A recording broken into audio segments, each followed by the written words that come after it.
Okay, ladies and gentlemen, guys and girls, so we've got ZigZagzilla. Um, Lots of you would have recognized his face, and some of you would have even been on his channel because I've promoted him on all the times we have spoken subsequently, which I think is about 3 or 4 times, isn't it? Yeah, yeah. I think I was thinking about that. I was like, it was it 4 or 3 times actually. I Yes, think this is the fourth one, I believe. yeah, something like that. So, what do you want me to call you? Do you want me to call you Ziggy or Peter? Yeah, zigzag, ziggy, whatever you want to call me. It's Yeah, all good. okay, yeah, Ziggy's I'm over cool. that. I used to get mad at you. Yeah, Yeah, and so you're on the east coast of America, Georgia, I seem to yeah, remember. yeah. No, no, no, no. North Carolina. Oh, North Carolina, that's right. Yeah, the home of Blackbeard. That was his territory, and Yeah. we You know we, we what though? took. I'm new to this state though. I mean, I'm from New York. I was Yeah, actually born and raised there my entire life. I've only been here like a year, so I'm still getting to know this state pretty well. yeah. And so, But how so is it? far so good. I actually like it a lot. It's a nice state, yeah. Well, it's nice for the simple fact. I mean, when I lived in the city, man, I mean, I go often. There's things I don't miss about the city, like the prices that I had to pay for property, but let alone is just trying to find parking in front of your property is impossible. You would have to park like 9 blocks away unless you pay for a parking spot, which is like $200 a month. Yeah. Um, and basically the traffic. You got a lot of cops, just basically fucking around with you if you're driving over the speed limit, which you could be going over like 10 miles an hour over and you'll still get a ticket. So Yeah, it's all about it's money. it's it's a lot of it's all about money in that state. So it's this is a little bit more of a relief for me because over there, I mean, I made a lot of money. I made good money, but I had to put in a lot of hours, for somebody else's company, which I think we spoke about in our last talk. But Yeah. right now it's basically I have so much time to basically do my own thing, and I mean, I'm working part-time now, and eventually that's going to be down to like just working for myself, but it gives me the time to actually work on like my side things and work on projects that I've been actually doing, and it's actually coming along. I've got a few things brewing, so uh yeah, I mean, so far so good, man. Good stuff. And so, on some of your videos, you're out skating around the park and everything, and it looks kind of like open plan, and it's nice and green, and a lot of you know nature around, without the hustle and bustle of the nasty congestion of the cities like New York and all the suburbs. And so, yeah, I mean, you've got your own channel, and you pretty well do what sort of do. You just rant about whatever comes into your mind. Um, Most of the time when I do my videos, half of the times when I do my videos, I think we covered this also, but you get into an energy of some sort, and then you just turn on the camera, and then it just flows. You get what I'm yeah, saying? yeah, Sometimes I'll get on the camera and then I'll think of a topic, and it's just, let's say if I'm doing it where I'm just, thinking of stuff, it's just like I'll take notes and then I'll do those type of videos. But the ones that I just talk and it's just kind of like on the fly, you get all these things that just come in, and yeah, the energy is just flowing in a great way. I do a lot of color uh, schemes. I'll use certain colors depending on like my moods. You know what I'm saying? Like we're all programmed. Like when you see a color, what's the first thing that comes to mind and stuff like that. I feel like sometimes I'll focus on like having the blue or the green colors, which are more the cooler colors for me, and I actually it's a different type of energy in a different type of way that I'll relay that message. Because the funny thing is that we can say whatever we say, but it's just the way you say it. You get what I'm saying? Where people will actually get it one way, depending on one way you say it, and then if you say it a different way, they'll take it another way. And you meanwhile you're saying the exact same thing. oh You know what I mean? goodness me, yeah. I mean, I think that we really don't need to say a great deal. It's the Nope. energy that we have when we say or whatever we say. And Exactly. this is the whole thing about if people speak nice and calmly and quietly and are very attentive, then people are much more liable to assume that they are enlightened rather than if we are energized. You and I, we're energized people. that's our nature, man. You know, Very we fucking dig it up. But when people come across people like us with powerful energy, then it doesn't sit well with them if they are of a lesser energy. We're too overbearing, we're too much. And if we're right, too much like this, we couldn't possibly be awoken or enlightened. We're just big gobs, you know. right. And so when we do this YouTube thing, we learn an enormous amount about, you know, our fellow man. And after this, you know, 8 or so years that I've been doing it, and you know, man watching, we're looking at people, and we get to speak with a lot of them, and we listen to the things they say and how our videos are perceived. And you look at the comments and you go, what the fuck, did you watch this video? What the fuck are you talking about? You've not even mentioned nothing about the video, but you've just gone on about something else because they've been triggered. They perceived something else from, you know, their deep unconscious, or, you know, their programs or whatever.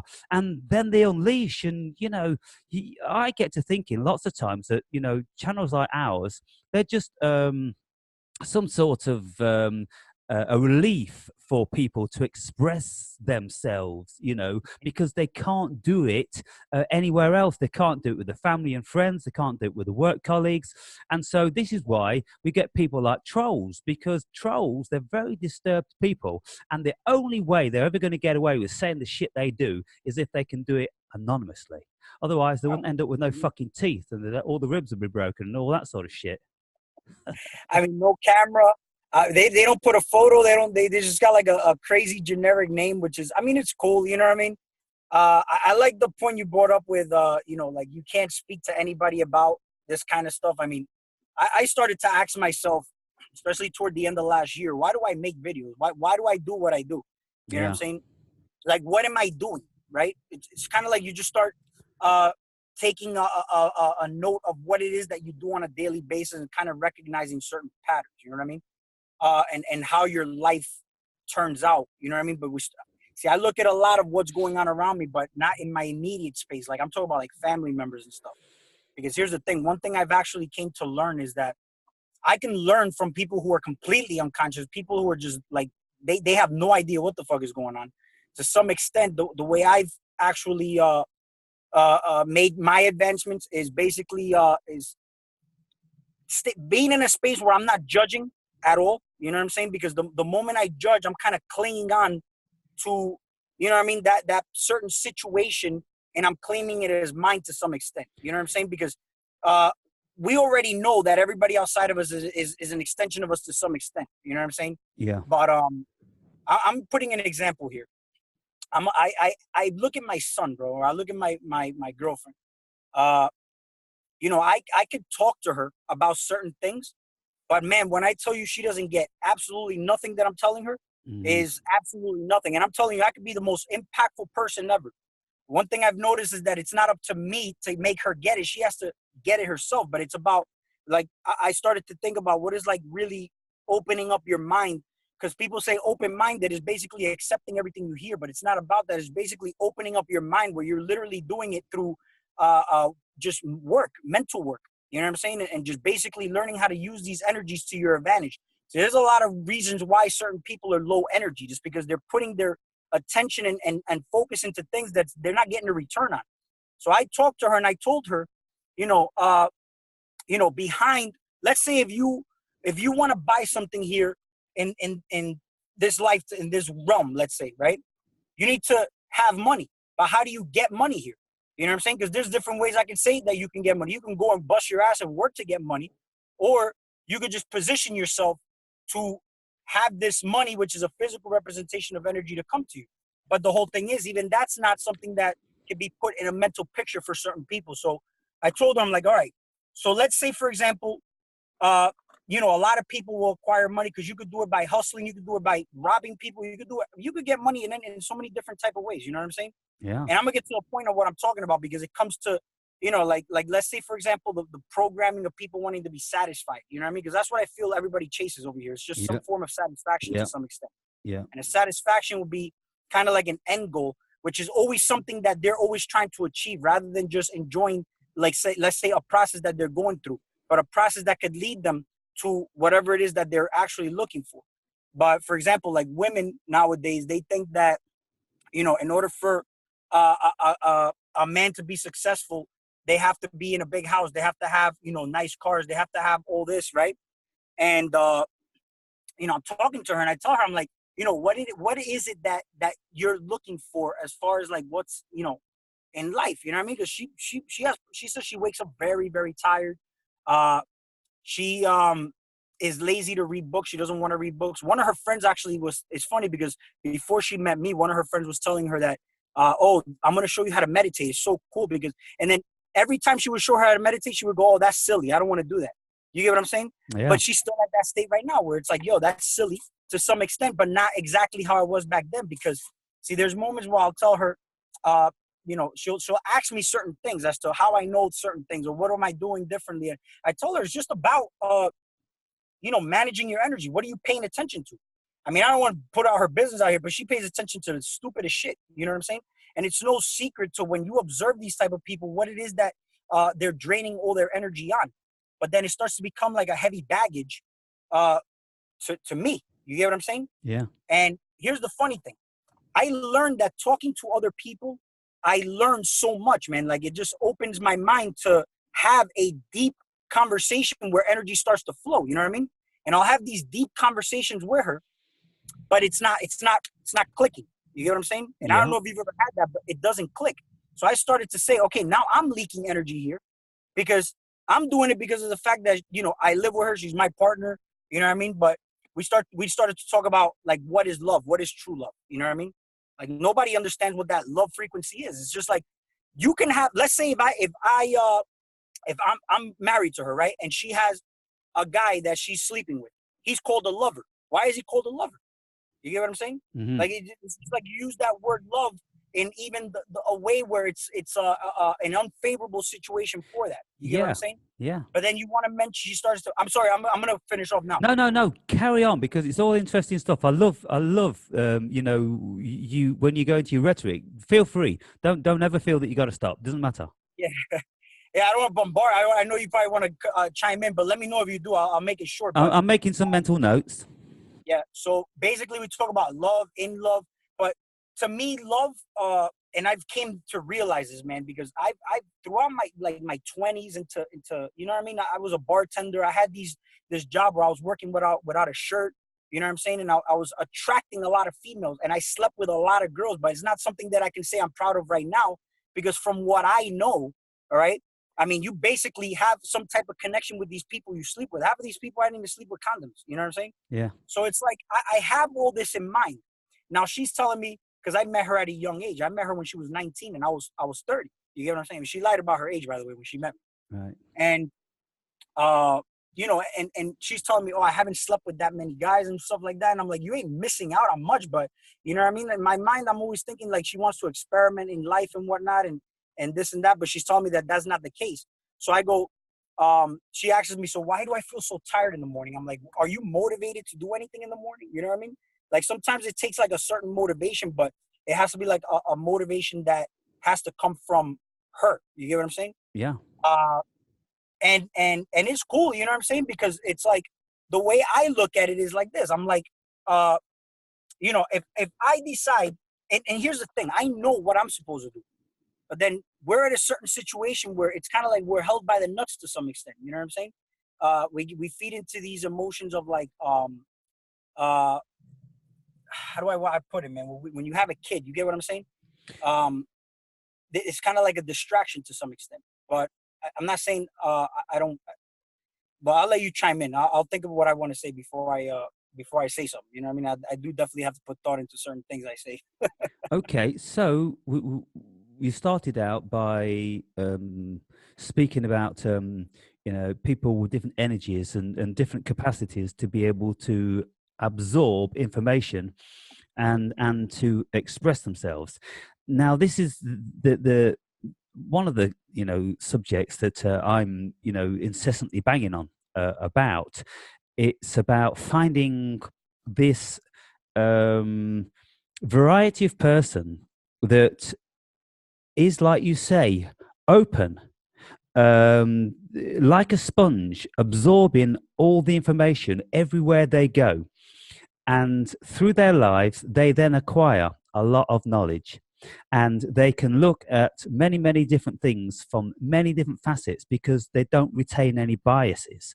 But most people, they're so tunnel vision, and they're so intent on focusing on one tiny little aspect of the world because they don't have the brain which can absorb a great deal because it's too tiring for them. And so what they do is they narrow it right down, and then they focus only, like a shire horse, on the road in front of them, because everything else around them scares them. That's why these shy horses used to have these blinkers on, so traffic didn't scare them, and and all this sort of thing. And so when we look at people and we assess the general public, and very, very quickly we can deduce what their cognitive ability is. And for instance, when you're trying to engage with your girlfriend about philosophical issues, goodness me, very few people on the planet can go there, Ziggy. You know what I'm saying? That is a very, very special person that can engage with you in philosophy about any fucking thing, because the vast majority, they will just tell you what somebody's told them. And in life, most people, all they do is they hear one um, explanation for any given thing. They take that on board, and then they close down their mind and their ears for anything else. And that's why people, they become drones, because it's like, if anybody's Googling anything, they go onto the first fucking page of Google, the first or second line, they take that, and that'll do. They won't bother looking at anything else. Google is good enough for me, you see. But if you keep Googling, going after page after page after page, then what you'll discern is that there's any number of explanation in there. There is complete polarities, and so there was no point in looking for an explanation in the first place, because you have to come back to your own conclusion if you are a thinking person, because all Google does is gives you the full range and parameter of other people's opinions. But if you don't have an opinion, then you just go onto Google, the first page, the first line, and that's it for you. And that's how most people are. And so if you try to engage with people about love, they've never, ever, ever given it a second thought. And so there's no point in speaking to these people about it. And if you speak to some people and they're close to you and they want to, try to engage with you, very, very quickly they'll get very tired, and you can see the energy physically drain away from their face and They from start yawning.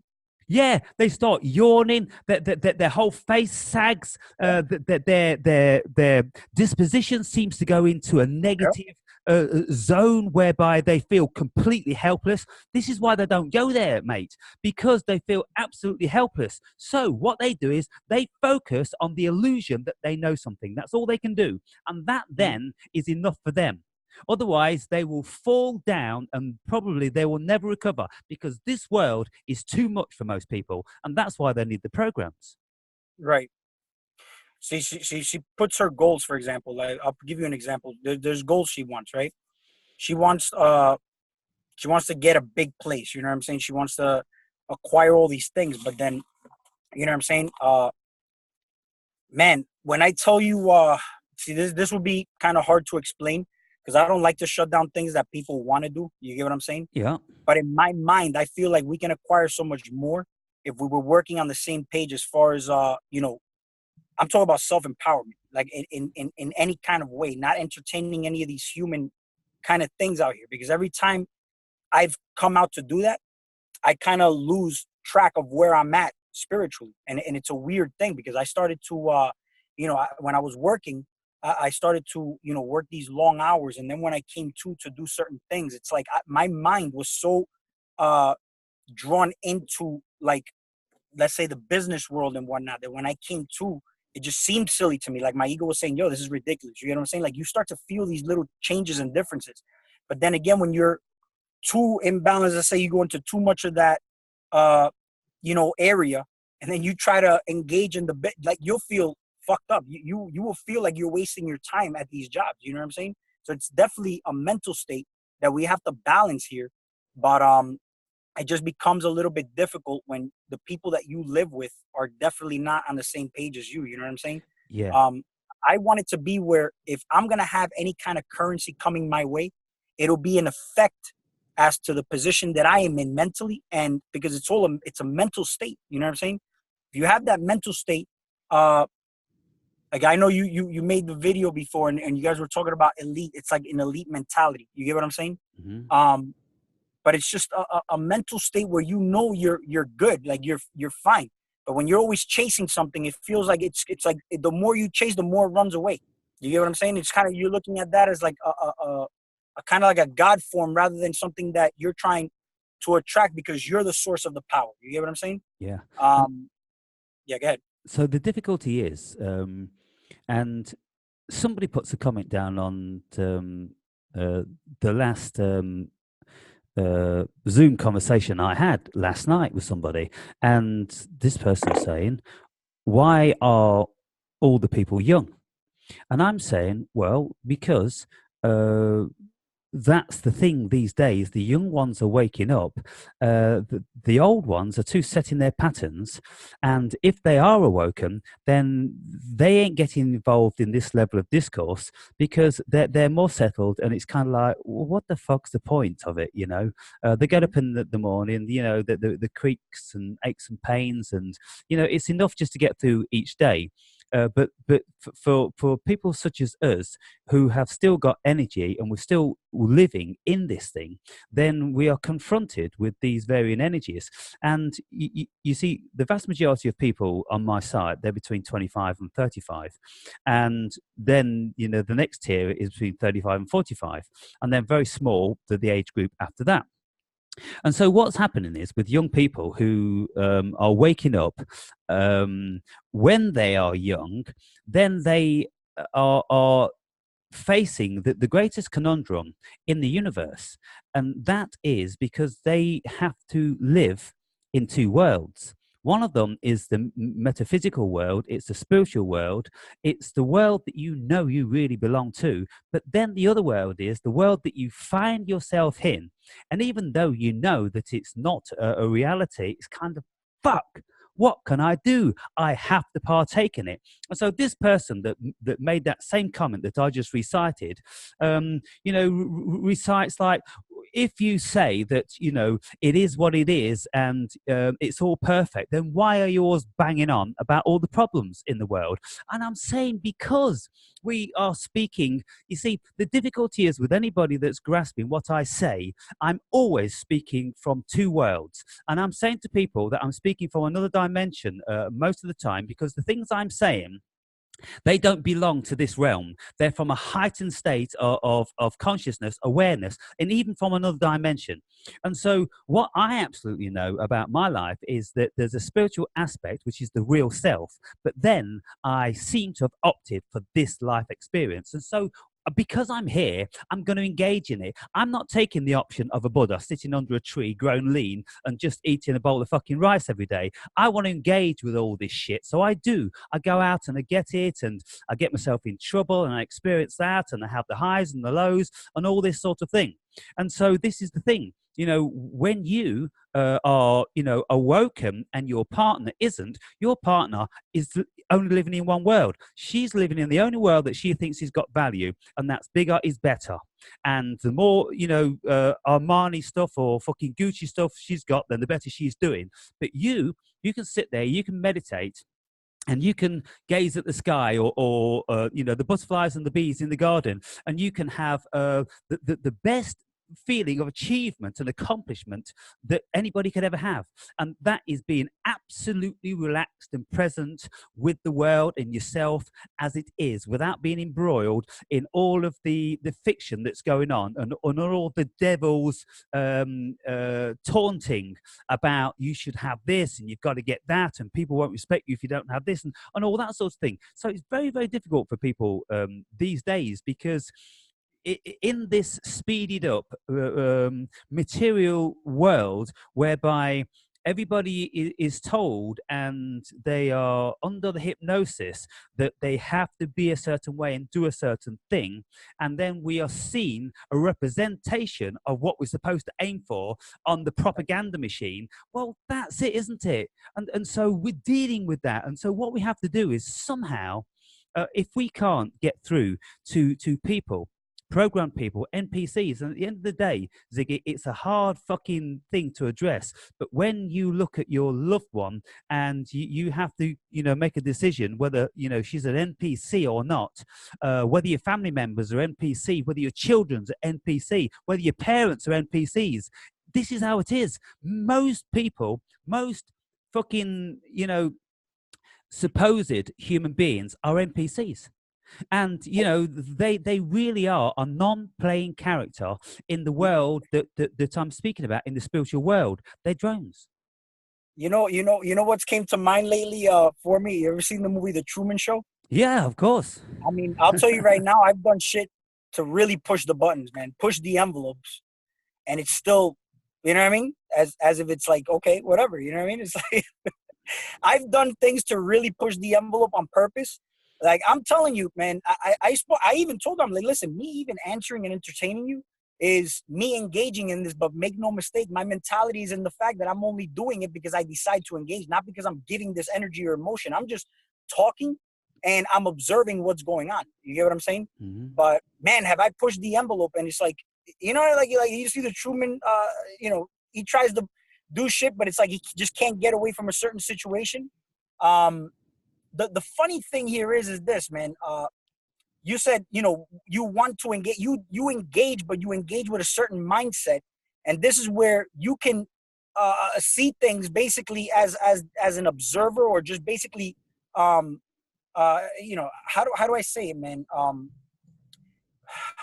Even this is why like, you see how you guys, when you guys were talking about the psychedelics and all that, you notice how not everybody can take psychedelics, you know what I mean? Let's say we're talking about this on like this realm where everybody's drunk. To me, everybody's drunk. You know what I'm saying? And I see how everybody's drunk. But you get to a point where you're so sober that you can see how drunk everybody is. You know what I mean? Yes. And I haven't had these long fasts. I'm talking about like 40-day fast, but I've had like 10 and 15-day fast, which has basically been a pretty a significant breakthrough for me, right? But when you have these sober moments, you could kind of appreciate these high ass moments. Now, for example, last night, and I'm gonna get to the point I was getting to. I don't want you to think I'm going all over the place, but the last night, okay. So I'm meditating, and I had these blinders. I put these things on, and I have these magnets that are connected to them, just to block off any kind of light. So my eyes basically felt like they were open. You know what I'm saying? But my room is pitch dark. But it felt like I'm looking at my room now, and I'm like, oh shit. But it was like, it felt like I was getting up like this, but I was laying down. I was aware of the fact that I was laying down. You know what I'm saying? But Mm-hmm.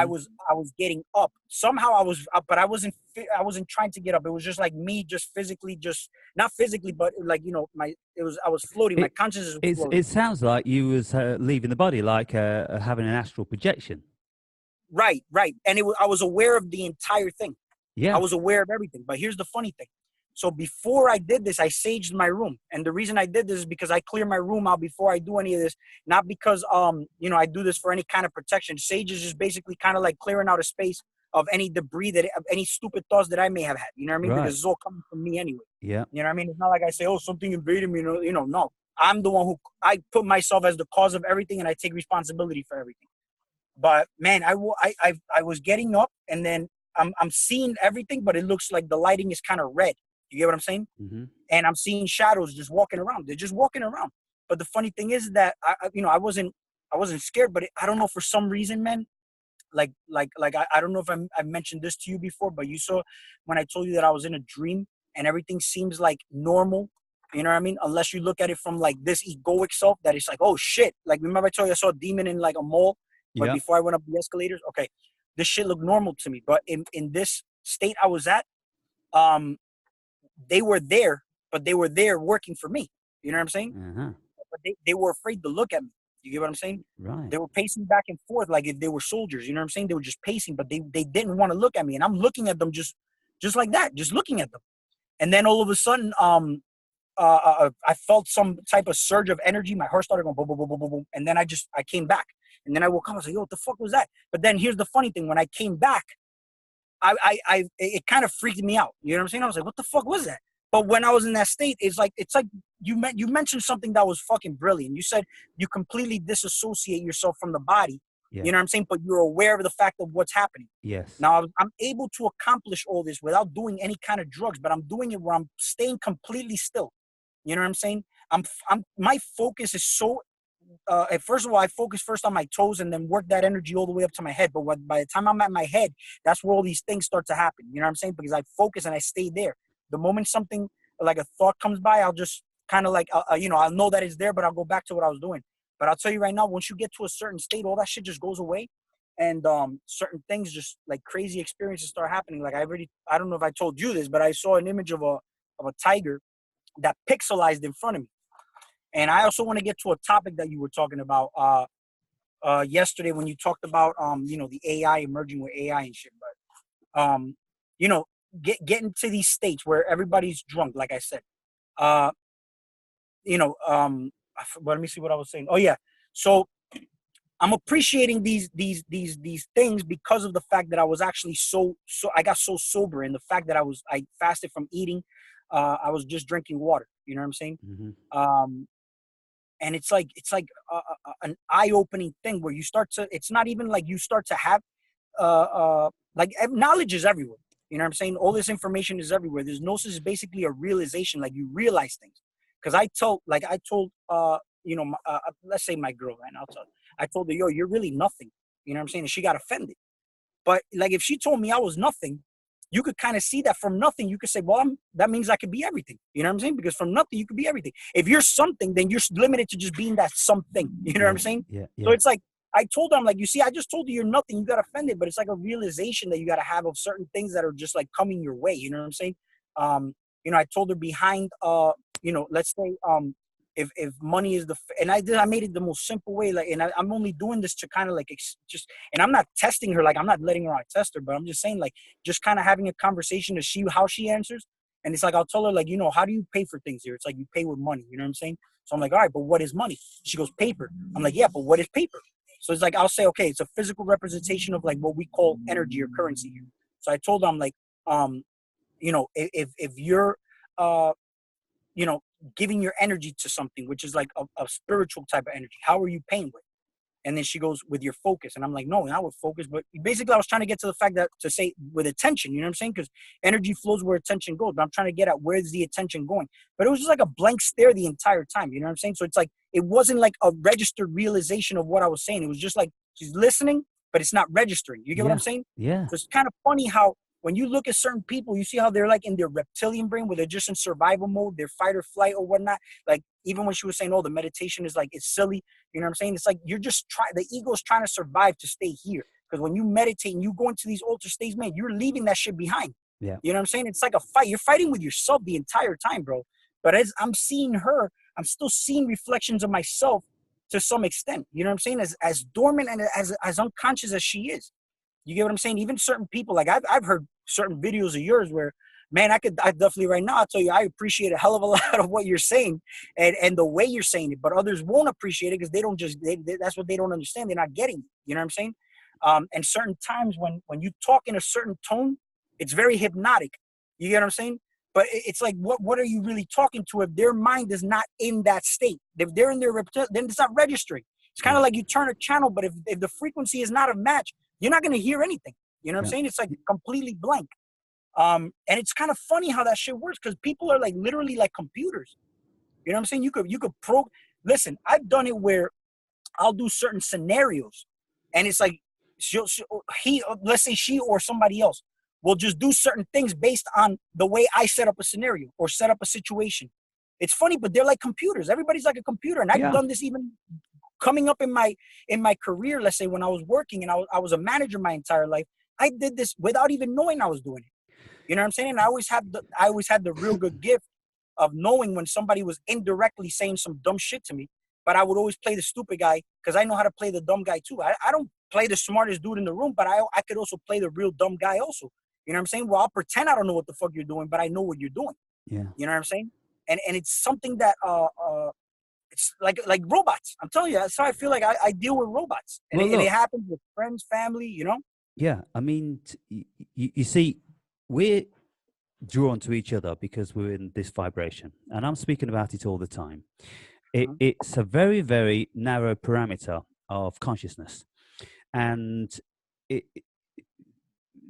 there's only a very few people actually in it.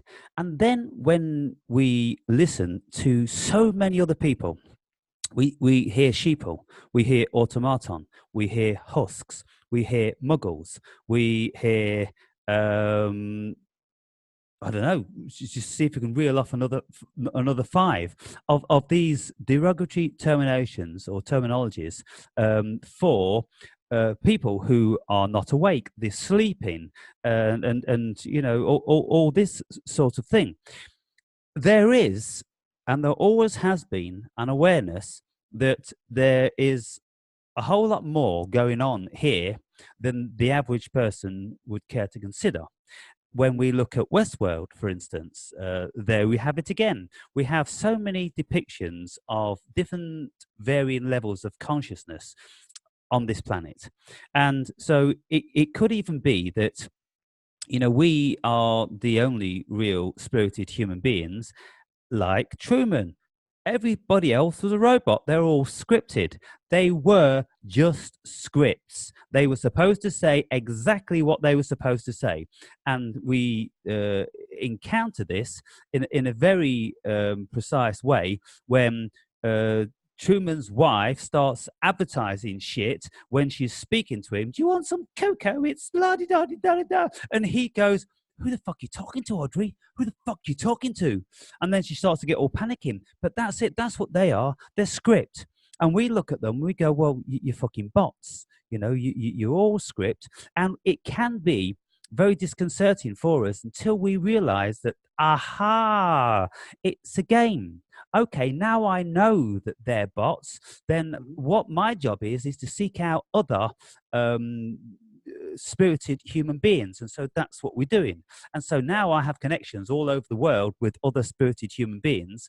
But all the time, there are going to be these bots, which it's their intention to spread disinformation, misinformation. It's their job, it's their program to try to convince us that we're going mad, and that's the sane arena of this automated fantasy, and we're going, hang on, no, no, no, no, no, none of this works out, none of it makes sense, it's all fucking mental. But when you realize that yes, that is the game that is being played here, and you step outside of it and you go, oh, okay, I get it now, alrighty then, let's fucking play. And so that's where I am now. I'm just playing, and it doesn't matter what anybody says to me. They are never going to contort or twist my perception, because I'm confident in the way in which I perceive the world, and I've come to rely on my intuition and my self-knowledge. And so if we do that, then when we look at all these people about us, and we look at family members, and we look at lovers, and this, that, and the other, it's just like this fucking Westworld thing. When we go into town and we go into a bar, and if we fancy gunning somebody down, then in that you can. I mean, you could do it here, but you know, there's certain rule set here, and so certain things will happen to you. You know, you don't just walk off set. You could sleep with the fancy bar girl with the fishnet stockings and the garter and all this sort of thing. And so we can get involved in all of that, and then every now and again we'll meet some real spiritual person, and then we'll see that there's a vast difference between these people and the others. The others don't even seem like people anymore. They seem like robots, because that's what they are. They may be flesh and bone, the same as we are, but they have been programmed so deeply, so fastly, that they ain't ever coming out of it. And so this is the level of acceptance that we have to find. And, you know, we all struggle with it. Of course, I struggle with it. You know, I wouldn't say as much as the next man, but whilst I'm doing what I'm doing, I am always constantly like a gold prospector. I'm always sifting the pan. I'm always getting rid of the chaff, of the stones and the silt and shit, and I'm looking for those little specks of gold. That's what I'm doing all the time, agitating, agitating, agitating. And people, some regular viewers may get sick of that, because I'm often going on about the reciprocation and about the money. It's not about the money, and I'm pretty fucking confident that I've got more money in my bank account than 70 or 80% of my viewers. And so, but I'm still going on about the gold, the gold, the gold, and I want them to give me their gold. The reason why I want me to give me their gold is because that's the most treasured item that they have, and yet they profess they love, and they have compassion, and they have any number of respect for the fellow human being, and we're all the same, and this, that, and the other, and yet they will never ever let go of that fucking thing. And so I say to them, but they don't get it. When you can take this stone from my hand, that is when it's time for you to leave. Like David Carradine from the series Kung Fu. Did you have that in America? Yeah. Okay, get Yeah. yours done. Yeah, Grasshopper, when you can take this stone from my hand, it's time for you to leave. When my viewers know what I am doing, it's time for them to leave. But very, very few of them have actually grasped what I'm doing. And so I keep doing it, and I'm doing it, and I'm doing it. And the ones that will never grasp it, in the end, they'll get tired and go away. The ones that stick around are the true students, and eventually they'll get it. And so Yeah. what happens is, if they give me the money, a small amount of money that doesn't mean anything to me, and they'll never lose it, but what it means is that they are buying into the club.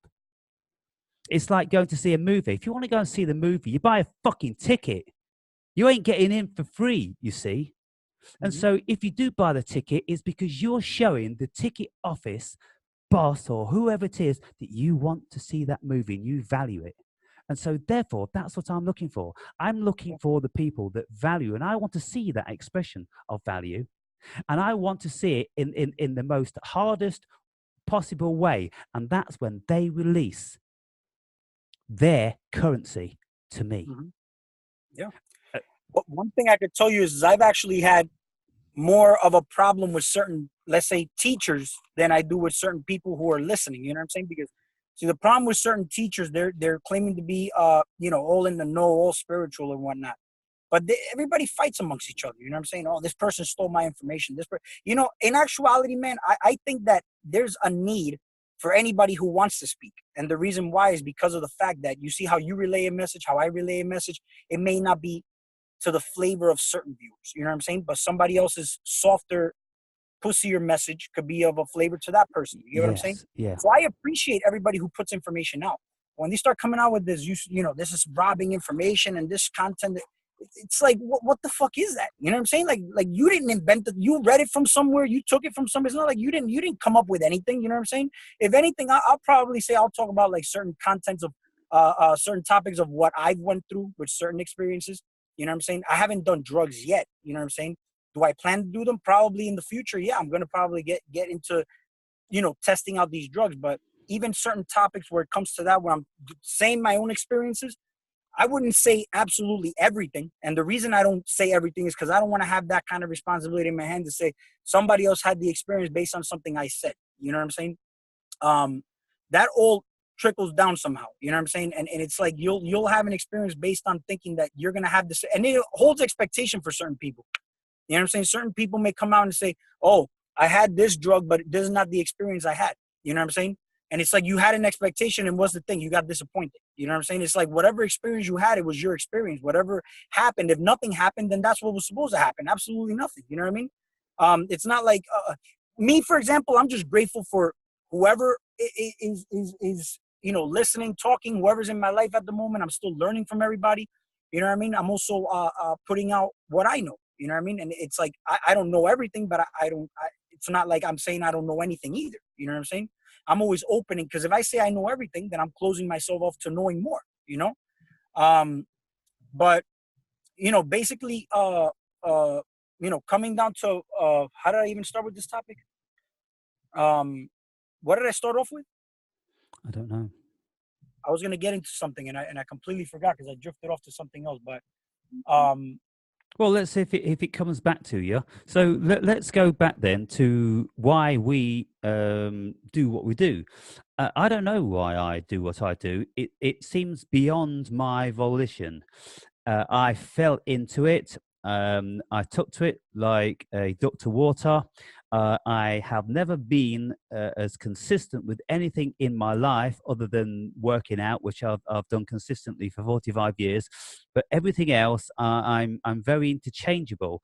But albeit I can be interchangeable, utilizing various energies, I'm consistent in the delivery of a message. And so if I look at, well, who is it that's doing that? I can't say that it's me because there is no me. When I look at me and I contemplate me and all the experience that I've had of me, me turns into us. There is a whole myriad of agencies within this thing, within this energy form. And these spiritual energies are the things, the entities that are expressing. And so this is a video that I'm it's in the making. It's not exactly been completely formulated with me, but I was speaking to Dom about it last night, and what it seems to me is that when we go through this life as thinking people, we acquire a certain knowledge. But this knowledge doesn't mean anything. It's only superficial knowledge. The knowledge basically doesn't leave the page of the book until you experience it. And so, for instance, when somebody says that the sun's 93 million miles away, there isn't a single person on the whole planet will ever know that. yeah, So therefore, what's the point in regurgitating some bullshit which is going to be right, changing without a shadow of a doubt? It's going to be changing 100,000 times over as many years, and so right, it's completely superfluous. And so right, I'm looking for something more real. So what I do is then when I acquire my knowledge, it's very important to me that I have an experience which reiterates the validity of the knowledge. For instance, if I read about what it's like to climb a mountain, and I can kind of like, yeah, okay, I pretty well get basically what he's saying, but I cannot feel the duress and the exhaustion that the body experiences at such altitude. So right, I go and climb a mountain, and then when I've climbed the mountain, I go, holy fucking hell, that book I read about climbing mountains, all of a sudden now it becomes me. And so what happens is when we have knowledge which we've acquired coupled with experience, those two go together and they become a living entity and they then become a part of us. And so yep, if I read about climbing a mountain, if I watch people climbing a mountain, and then I go and climb the mountain, then I become a mountain climber. There's a facet in me which will always have been the person, the effigy that climbed the mountain. And now I've climbed Mount Kilimanjaro some, I don't know, 6 years ago or 5 years ago or something like that. And there is an entity within me that is a mountain climber that absolutely can remember explicitly what that experience was like. It's knowledge. It isn't superficial knowledge, it isn't book knowledge, it isn't video knowledge, it's fucking knowledge when the two come together. And when they come together as a living entity. Now, Carl Jung, he said that the human being isn't one spirit, it's more akin to being a small town. That's what he said.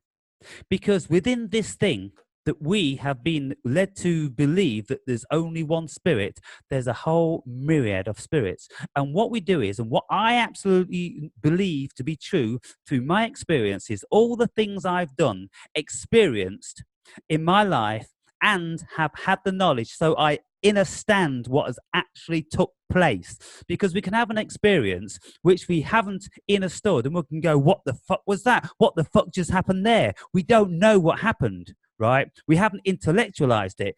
once we intellectualize it, when we know what happened, we know how it feels like as well. So when we intellectualize it, when we feel it, experience it, it comes together. It's like a supernova. It goes bang. And Yeah. out of this fucking supernova, instead of there being a fucking white dwarf, there is a living entity, an energy field that resides within us. So within my essence now, I have a whole fucking myriad of them. I don't know how many there are. One day I'm going to fucking attempt to count them. But all the things I've done, all the pinnacle things I've done in my life, there has been something pop up. And, you know, people can really scoff at this. But this is how the quantum world works. When they fire particles at one another, then certain particles splinter off, certain particles make manifest into something else, and certain particles are created other particles are created out of certain particles. And this is the Higgs the Higgs boson, that there's a particle which was created out of the collision of certain other particles. So things do become living entities as the result of something happening when two things come together. And so what I'm saying here is, in my hypothesis, is that when knowledge and experience come together, living entities are born into this dimension, and they, I don't know whether they will die, that they, whether they will go on forever in the akasha, you know, because I used to practice full contact karate, and at the drop of a hat, if I ever needed that, then that spirit will very, very quickly, within a fraction of a second, come to the forefront. But whilst I don't need that entity, then the philosopher is here, or the naturalist is here, or the cage rattler is here. All of these myriad of entities that they're turning around like a multifaceted diamond and presenting themselves to this world. So what do you think about that? No, I get exactly what you're talking about, man. You're using all your personalities, all the thought forms and everything to your advantage, which is the way it's supposed to be. You know what I'm saying? You're using them, and and the way bringing from thought forms, bringing them into an actual reality. Right, because what happens if you don't? You know what I mean? You have to use whatever you create. If not, it's going to use you to some extent. Yeah. Which is why all these people have these corrupted thoughts, and then what happens is that it starts to utilize them. It starts to consume them to some extent. Yeah, I mean, it makes sense, man. Speaking of quantum, though, you know, you ever heard of nothing exists unless you look at it, and it collapses into reality based on the observer theory? Yeah, the double slit experiment. Right. What do you say about that? Because I just want to touch up on that real quick. Well, it's a test that has been carried out thousands of times all over the world, and it's never been proved to be wrong. And so what that test actually tells us is that consciousness creates our physical reality. And this is something that I've intuitively believed all my life in any case. And so when I was privy to that some 8 years ago or something like this, then I went, of course, it seemed perfectly natural to me. And when you read the Eastern scriptures and various things like this, the Upanishads and all this sort of stuff, well, they've known it for thousands of years. It's nothing new. It's been around. Those hypotheses, that knowledge, that intuitive knowledge, has been around for thousands of years. But now our scientists are telling us that it is so, which is just confirming all the spiritual masters of the past. And so what's happening now is, and what actually needs to happen, is that the physical world is coming together with the metaphysical world, because there are both of them and they are working simultaneously with one another. The metaphysical world gives birth to the physical world. There would not be a physical world if there were not first a metaphysical world.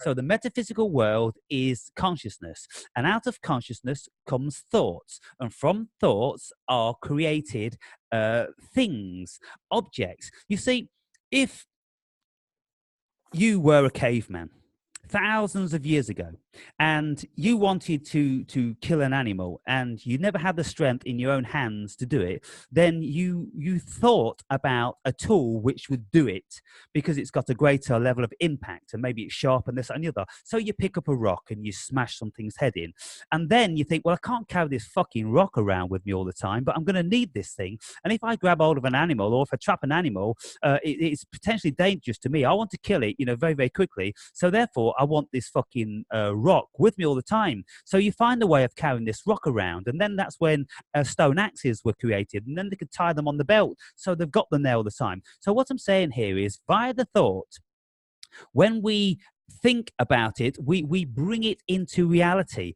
We actually make manifest this world. And so when you think about it like that, there isn't a doubt, there isn't a shadow of a doubt in my mind how this whole material world comes into being.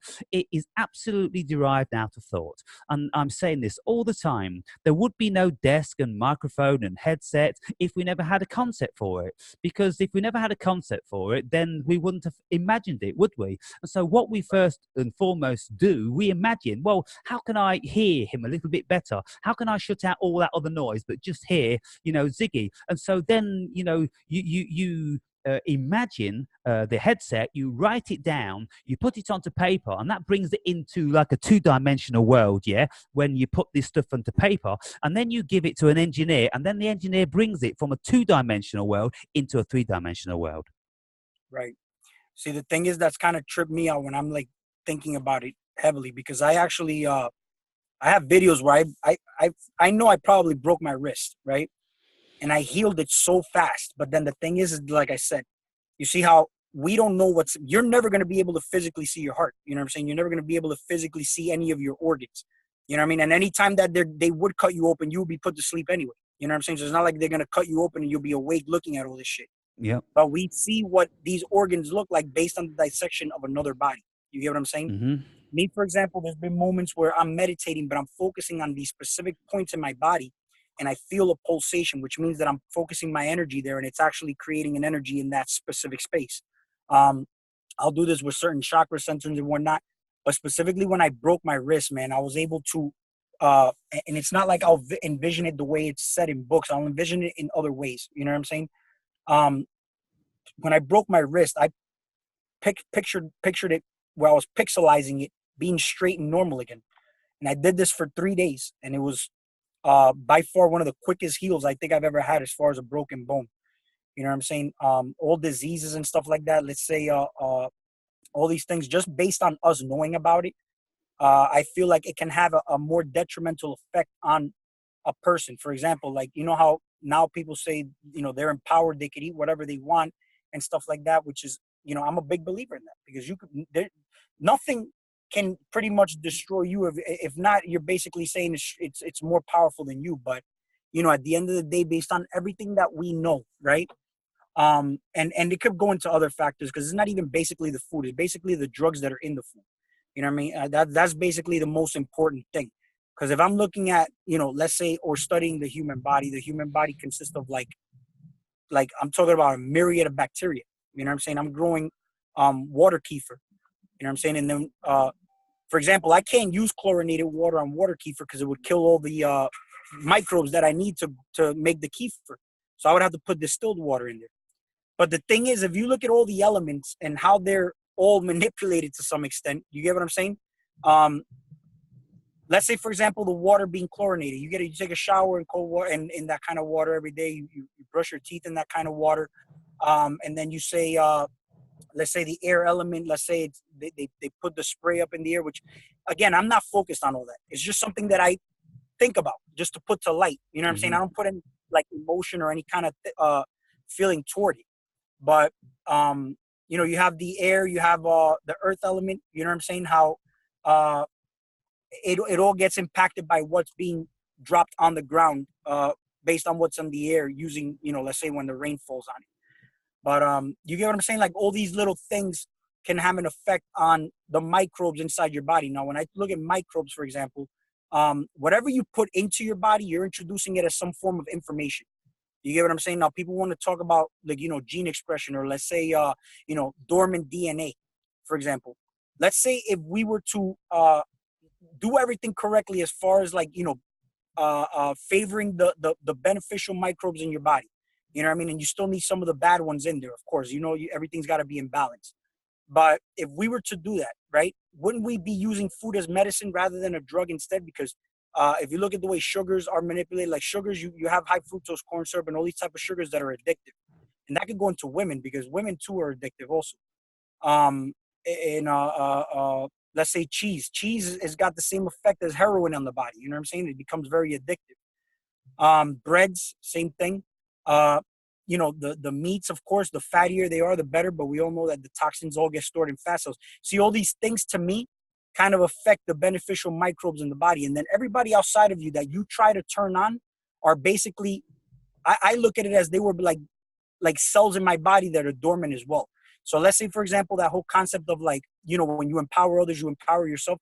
It would be kind of like in the same concept of, uh, you know, turning on that junk DNA or that supercomputer. If we're all basically, here as a collective, we're all one to some extent. Not to put any compassion toward anybody, toward humanity, because I don't really care. You know what I'm saying?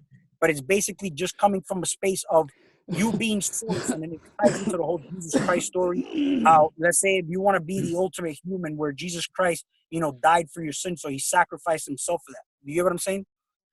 It's just all these things, and I'm not telling you this is what it is. I'm just kind of throwing out things that I had in mind throughout these past few days, as far as to, just how everything connects from a micro, macro, and, and everything all together. Because I see myself as everything and pretty much nothing all at the same time. You know what I mean? I could basically be anything I want. Like you just said you brought out all these personalities in you. It's basically, that's the perfect way to be, is be malleable. You know what I mean? Yeah. And that's where you stay. Yeah. Okay. So when I'm speaking about bringing these entities into the world, their platform is this so-called physical form, and Right. people say to me on my videos, it's kind of like, we like the other, or at least one of the other versions of the Awakened Brave. The one that's not always kicking our asses and calling us fucking idiots. We want that one.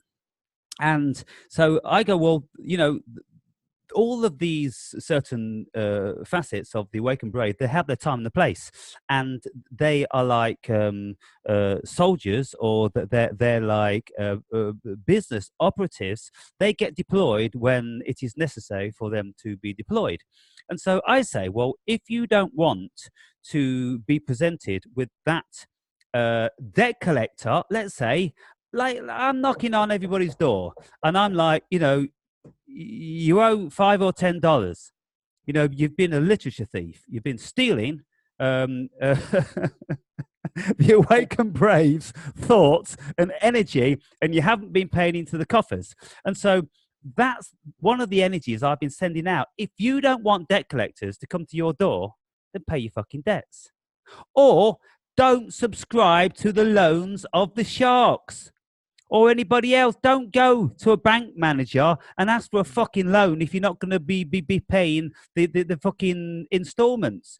I'm just being perfectly reasonable. So when I'm speaking about these entities, we generate entities and we deploy them, and we actually send them out into the world, and other people feel them in a physical reality.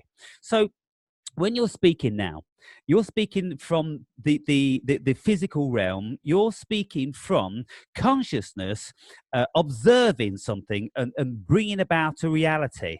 But because consciousness has brought about your reality, then you are consciousness.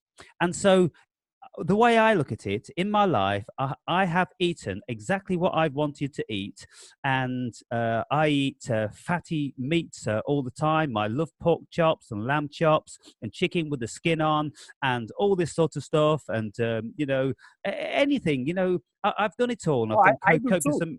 Yeah, I do and too. what I'll say is I haven't got a single filling in my teeth. I've still got all my own fucking hair. Me too. I'm still in a muscular fucking physical shape. I've never had a serious illness in my life. I haven't had a cold in the last fucking 8 years. And so what can we say about that bullshit? Well, here's the thing. Wouldn't it be starting from what state of being you're in before you intake that meat? See, here's the thing. Like I told you, just because of the fact that they've been told so many times this is bad for you, but the addiction is so bad that they still got to eat it and they feel guilty after they eat it. You get what I'm saying? Like I Well, think that's where it has the most effect. I feel like your mind has to be tight, like sharp in all kinds of ways, man. When it's sharp, you could pretty much you could glide through the air a lot easier. You get what I'm saying? But let's say, for example, even when you're about to do psychedelic drugs, why do you think like these people, like when they go to a shaman, for example, they say, oh, you got to prep yourself in a certain way before you take this drug, like meaning like no sex or fast for a while, meditate for a while, calm yourself down before you take these drugs. It's kind of like if your mental state is fucked up, um, or you're not in at least in an empowered state before you introduce these things into you, knowing that these are just tools and you're the source of why these things are going. You're the one that see these things are shit if you're not using them. They're just there on top. They have no power unless they're put in your body. Then they're creating a chemical reaction because you're empowering them. You know what I'm saying? And you're utilizing them as a tool. But it's the same thing with food. I've noticed that I've used food I'm eating once a day and I'm not hungry. You get what I'm saying? But I'm yes, also I'm doing that exactly the same. I'm eating 4 or 5 p.m., one meal. That's all I'm doing. And I don't get no hunger pains. I'm not even right. slightly hungry Nothing. before the Nothing. time. Yeah. And here's the thing: I still got muscle mass. I'm still good. But the whole thing is, to me, there's different forms of eating. You get what I'm saying? See, when you're not aware of this type of shit, you would find yourself, because it has a lot to do with speeding things up and slowing things down. It's just basically a system that you can manipulate as far as to how you control the rate. That's why, first of all, they say it's anti-aging when you know what I mean. When you fast, first of all, you're slowing the metabolism down. Your heart rate slows down. You get what I'm saying? If you notice how people who are always angry, stressed out, their heart rate is always high. And to me, the heart is connected through time to some extent. You know what I'm saying? You slow down time when you slow down the heart rate. You know what I'm saying? Yeah. That's I've been meditating, and I'll tell you right now, I lose perception of time like a motherfucker, man. I'll feel like I was in a state for, let's say, hours, and it was only like 5 minutes or 10 minutes. It's crazy. You know what I'm saying? All because I was able, because I know I can hear my heart rate. The moment I'm like breathing a certain way, I'll feel it speed up, and then I'll breathe a different way and I'll feel it slowing down. You know what I'm saying? But that takes practice, because a lot of people have an uncomfort with just, they'll intake all their air, but they don't want to push it all out. And it's about how long you can hold it all out, like literally depleting the oxygen out of the body. You know what I'm saying? Because you breathe in the oxygen and then you breathe out the carbon dioxide. But it's basically like you have to take all the oxygen out of your body. As much oxygen as you took in, you got to be able to take as much oxygen out. Um, Instead, people will do that deep breath, but they don't let out the entire, oxygen out of their body. So it's basically I'm doing that, and I was able to control heart rate, metabolism. Noticing, by the way, what you do. I mean, I'll tell you right now, you could feed off so much energy, but just by the type of attention that you get. You get what I'm saying? Um, Depending on the type of way you put it out. Don't forget, people are eating you every time they listen to you. You know what I'm saying? And it's like, oh, I don't like this Awakened Braves because they don't like that flavor. You get what I'm saying? Yeah. You give them a different Awakened Brave, oh, they like that flavor. But it's also based on frequency. You know what I mean? Notice how if you fast for a while, do you notice how let's say if I eat meat and fatty things all the time, but then if I fast, are you going to be able to eat that to break your fast? No, you got to get the body back in tune to even eating like that again. You know what I'm saying? And that's why I say like different people at different frequencies, man. If they're not of it, they're not going to be able to even digest you. You know what I'm saying? But who gives a fuck? You're still eating. You know what I'm saying? You could eat all the energy you want. I've noticed that uh, uh, my hunger for any physical food has gone away. You know what I'm saying? Just because I'm eating a different way, I'm managing my energies differently. You know what I'm saying? I'm using colors to my advantage. I'm using frequencies to my advantage. All these things are things that are out there. They told, let's say they say, oh, to know the secrets of the universe, think of energy, frequency, and vibration. Literally, utilizing these things to your advantage. Um, but yeah, I don't know. What do you think of that, man? Well, I mean, I'm still trying to get to the point that you was trying to make about the intake of the food and the chemicals and the Okay. molecules, Yeah. because look, this thing being made of the matter of the cosmos. We are ingesting matter of the cosmos. We are matter of the cosmos. And so when doctors tell us that, well, if you eat this certain matter of the cosmos, then that's not going to be phone up too well with certain other matter of the cosmos, and you're going to get things making manifest out of that matter of the cosmos, in relation to illnesses and diseases and deficiencies and this, that, and the other. All I can say in my experience is simply this, that I only believe things that I have experienced. And I have eaten whatever I've wanted to eat. I've drank copious amounts. I've done copious amounts of coke. I've done loads of psychedelics, and I've smoked at certain stages in my life. I've fucking done all different sorts of things, and every single day, I still retain a very high level of feeling of well-being and energy. This But thing, does that have to do with the way you manage your energy? So well, here's the thing. Okay. the only thing I can say that this thing here is like nuclear fission. It just keeps producing energy, and there's always more than I need. It fucking produces it, Right. producing it, and it produces it to such an extent whereby I have to go waste it by going running or going walking or by going cycling or going to the gym. I've got to burn it off because I produce too much. And That's so how I am. yeah, and Yeah. so even when I only eat one fucking meal a day, and One meal. yeah, And I could work out. I could work out without eating too. and I I could work get out faster. exactly, I get stronger, I get more Way energized, I strong. get more belligerent, I get beyond myself. Right. These days, uh, 1 meal a day and doing loads of meditating and living in a peaceful life, and yet Yeah. I can still find this energy. Come on then, you motherfuckers. Yeah. I want to take on the world more and more and more. The older I get, the more energized, and I'm like, what the fuck is that? What's the purpose of that? And when people say, no, no, no, calm it down, I'm like, calm what down? What's happening? Am I going supernova? Am I going to fucking blow up and disintegrate, or what? It's just that, the energy is endless. And so I don't care what anybody says about anything. It doesn't make no difference to me. It Well, seriously doesn't. this is the point I wanted to get to. You remember how I pointed out in the beginning of the video, and I spoke about, how people position themselves a certain way to attract wealth, attract money here. It'll be like, instead of you chasing money, it'll be you empowering yourself. Wealth would just be an after effect of, because of how you empowered yourself mentally. You get what I'm Yeah, saying? yeah. So it goes the same way with food. You see, certain people shouldn't be eating like that if their mental states are all fucked up.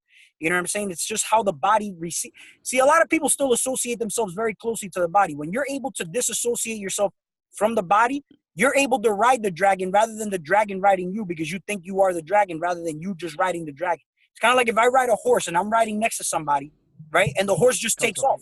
I'm not gonna say, hey, horse, slow down. I'm gonna say to my friend, hey, bro, where you going? You know what I'm saying? Because my friend is the one riding the horse.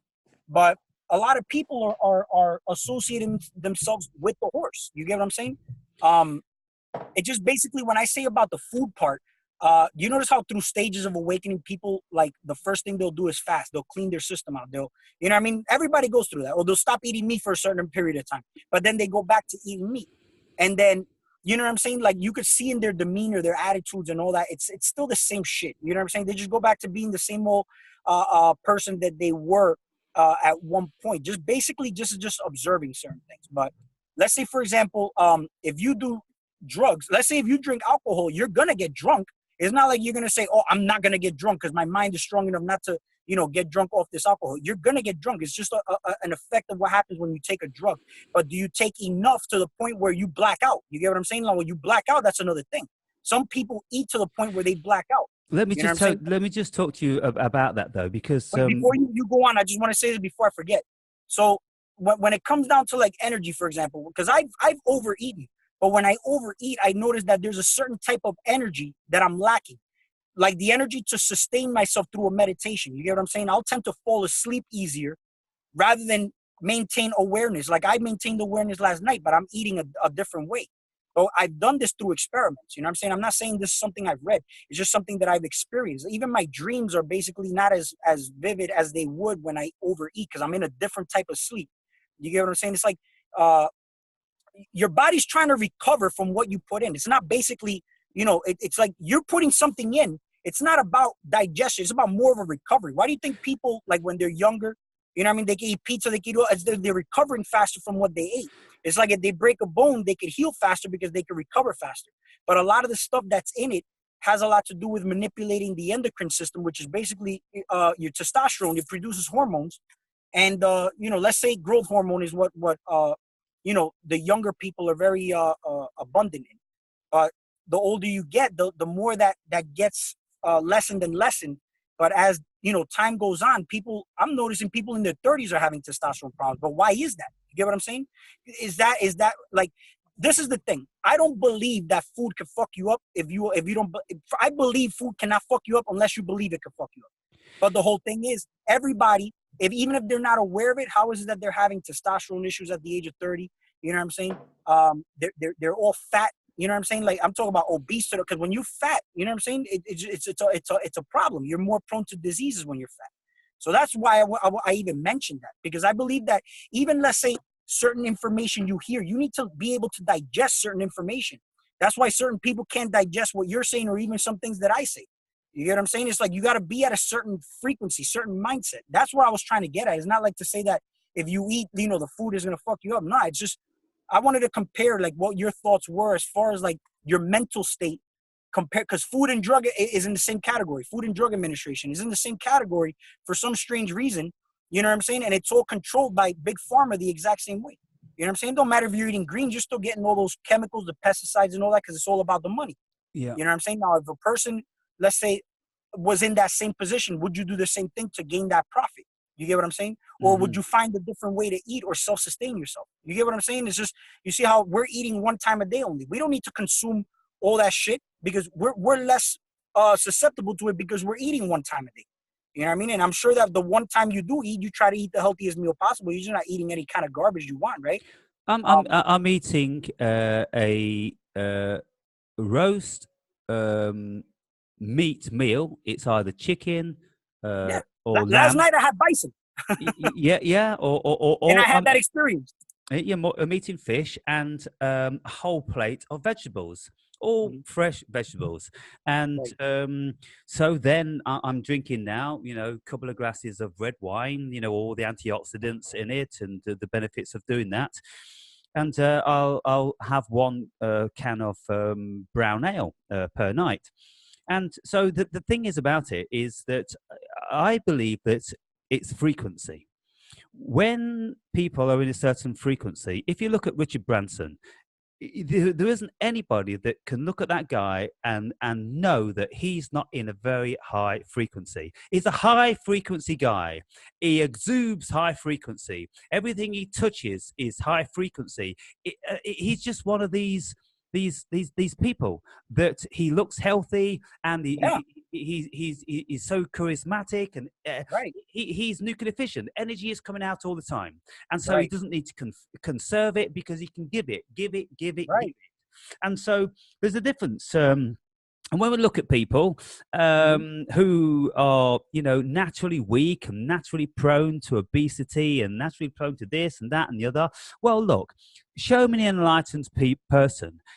Just think if you know any enlightened people which are, got that level of obesity whereby you look at them and go, oh, come on, no, no, no, no, no, no. Some of these enlightened people, if you look at maybe like Muji or maybe the Buddha, if he ever existed, got a bit of a belly. But even with the Buddha, you see, in times of old like that, it was an indication of wealth to be portly, because it meant that you could eat more than you needed to, because in those days people struggled. They were all as lean as fuck because food was scarce and they had to work so fucking hard and nobody got fat. So if anybody was ever depicted as fat like a king or something, it's because they was rich beyond measure, and it wasn't always a reality, because people would be depicted that way. And like the Buddha with his big fat belly, seriously, sitting under a tree all day, eating just a humble bowl of rice. How do you get like that? You only get like that by eating fucking lamb chops and copious amounts of fucking fat and everything. Serious. Buddha never looked like that. And so enlightened people They just do not look like that. Enlightened people are in a different vibration and the high energy. And so some people are in this frequency and the vast majority of people aren't. And, you know, when you look at people such as like Tyson, for instance, I mean, that guy was nuclear fission. I mean, it'd still be nuclear fission now. He'd still have it, albeit like he's become more humble now because he hated the person that he was Yeah. because of his childhood, his growing up, and it took him a long, long time to mature. But you know, you can see that it's there, and so I don't think there's anything really that we can say about anything about eating in any particular way because it doesn't affect everybody in the same way. Everybody Exactly. is an individual, and so if we then look for another reason, if we go on a spiritual sort of facet of looking at something, well, this person has a high vibration. You see, if doctors started to talk about high and low vibration, then there'd be the laughing stock because the whole system is not set up to engage and entertain that. But that's the fucking reality. People with high vibration don't need doctors. Yeah. Yeah. The low vibration do because they're all depressed and they're all anxious and they're all lethargic and they can't go and get a job and they're insecure and they're afraid and all this negative shit. Low vibration. They're in the doctors every fucking week. People with high vibration don't need doctors. Period. No, I haven't been to a doctor or a dentist in like I can't even. I don't even remember the last time I went to a doctor or a dentist. You know what I mean? I've never had a cavity in my life and whatnot. But again, the question. I mean, because don't forget, I'm not claiming that this is what it is. This is just me trying to build on a topic that I had in mind. Also, just trying to get your thoughts on it. As far as the frequency. You know what I'm saying? Certain things that you intake of a frequency. This is like listening to an information of a higher frequency or a lower frequency. You know what I mean? How it affects the person based on their mindset. You get what I'm saying? Yeah. So basically, that's why I said like when people start talking about diets and all that, I feel that creates a bigger illusion of separation. You know what I'm saying? Because it gets, you see how wild up they get, how defensive they get. Like you talk to a vegan and you try to tell them about meat, they get all offensive, like they want to attack you and stuff like that. Yeah. That's where I feel the biggest problem is just certain teachers that, stick to a certain topic or an agenda, let's say. You know what I mean? It's just basically, are they working as an agent without even knowing that they're working as an agent? You get what I'm saying?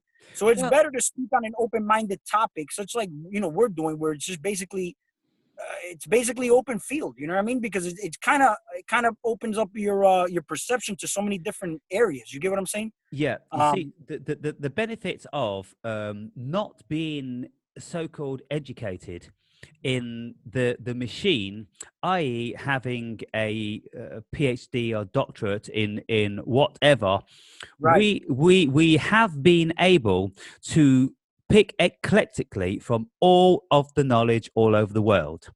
Whereas if you're training to be a fucking scientist or a doctor or a dentist, then the information that you have to choose from is in a very narrow parameter.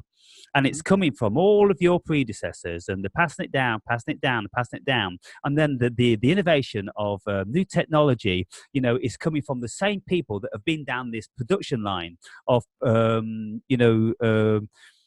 what can we say, being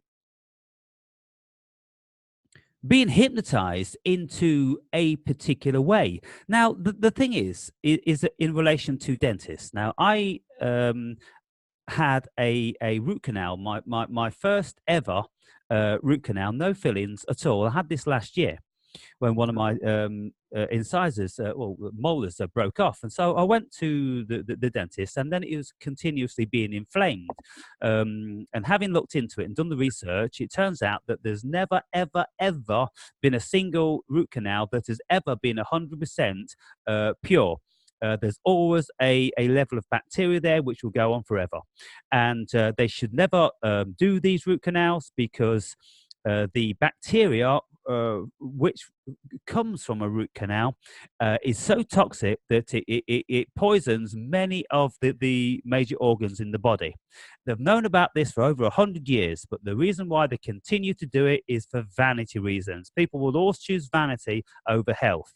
Now, I had this tooth out, and since I've had this tooth out, and this is what my friend Rachel, she said, because she had a tooth out, it was causing a lot of shit, and when she had it out, then she felt massively energized and positive, and this, that, and the other, for about a year after, and she probably continues to feel like that now, but she doesn't realize it. But since I've had that fucking thing out, then man, I'm telling you, I don't know whether it's because I'm only on one meal a day, or whether, I'm just got to a point now in my physical exercise regime where I'm reaping the benefits. Lots of things, but lots of things are coming together. And, there's great benefits from it. But what I'm saying here in relation to this, the dentist, I went to see specialists about root canals, and I asked them the question, what do you know about this bacteria, which is very, very poisonous to the body, and it causes all these diseases and that. They didn't know nothing about it. It wasn't in their interest or in their training to know about it, because that ain't where the money is. Extracting teeth ain't where the money is. They want to keep fucked up teeth in your mouth, because if they do that, you're going back year after fucking year after year, right? So it's a very immoral practice by all accounts. Right. And so this is the whole thing about most of these regions we can look at, and when we my daughter goes to see a doctor, and she's a bit of a hypochondriac, and I tell my daughter what the doctor's going to say. She'll put all her faith in the doctor, right? Yeah, you see, but she's starting to turn around, because I tell her what the doctor's going to tell her before she even goes to the fucking doctor.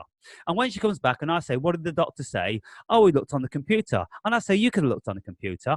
And if you look on the computer, if you've got symptoms, then there's going to be a fucking 1,000 things there for you to choose from. You choose what fucking illness you want. Right? Mm-hmm. Because it's your mind that does that. And if you are a fretting variety, then you're going to choose the biggest illness. If you are the sort that don't give a fuck, then you're going to dismiss it all, and you're going to go, I don't give a fuck. I ain't got no illness. Fuck it. You see, this is the whole thing about it. And if you think that you've got the biggest illness, that's out there, then you will have. Because your unconscious will give it to you, because that's what the unconscious does. If you are like you and like me, and we're kind of like, it's mind over matter, and I ain't getting involved in all this bollocks, because as far as I'm concerned, from the knowledge that I've extracted from this thing so far, there's always the polar opposite to whatever you look into. It doesn't matter what you look into, is always the polar opposite, and all the fucking shit in between. So what do? We choose. Now, thinking people, right, have the burden of doing that, because we have to do the research, and we have to go, well, what's the most feasible? Or as a rational person, what do I want to accept? Or if there's a little bit of something wrong with yourself, and you know that if you accept that, then you're going to be giving license to your unconscious to build on that, then deny it, because denial is the best form of negating an illness.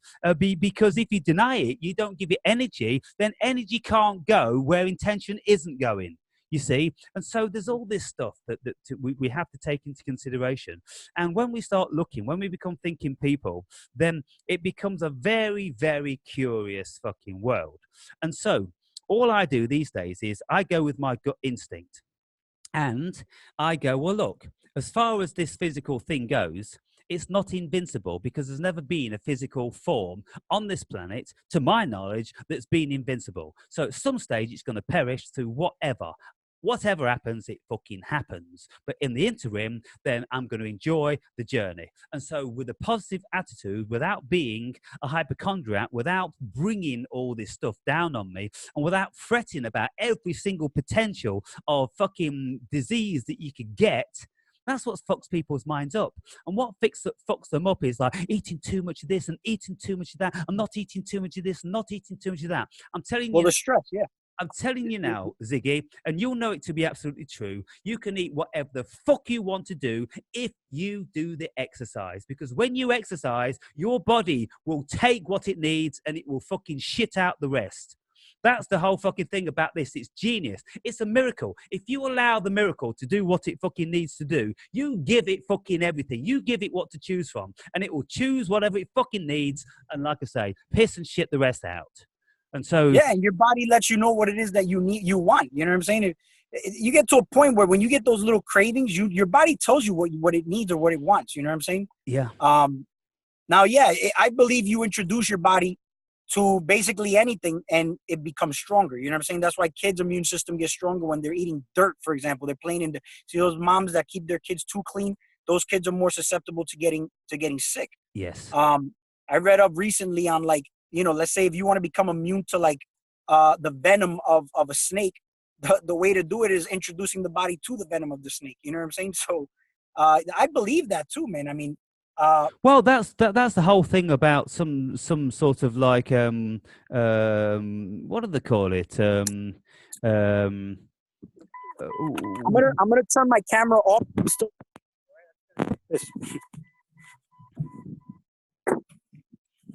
Can you hear me? Yeah, you know that All right, yeah, yeah, yeah. they have an anecdote for something, and or a preventative. If you're going to have a preventative, it's like an inoculation. If you don't want to catch rabies, then you go to the doctor and you have them administer a very small amount of that virus into your body. Right, I'm listening.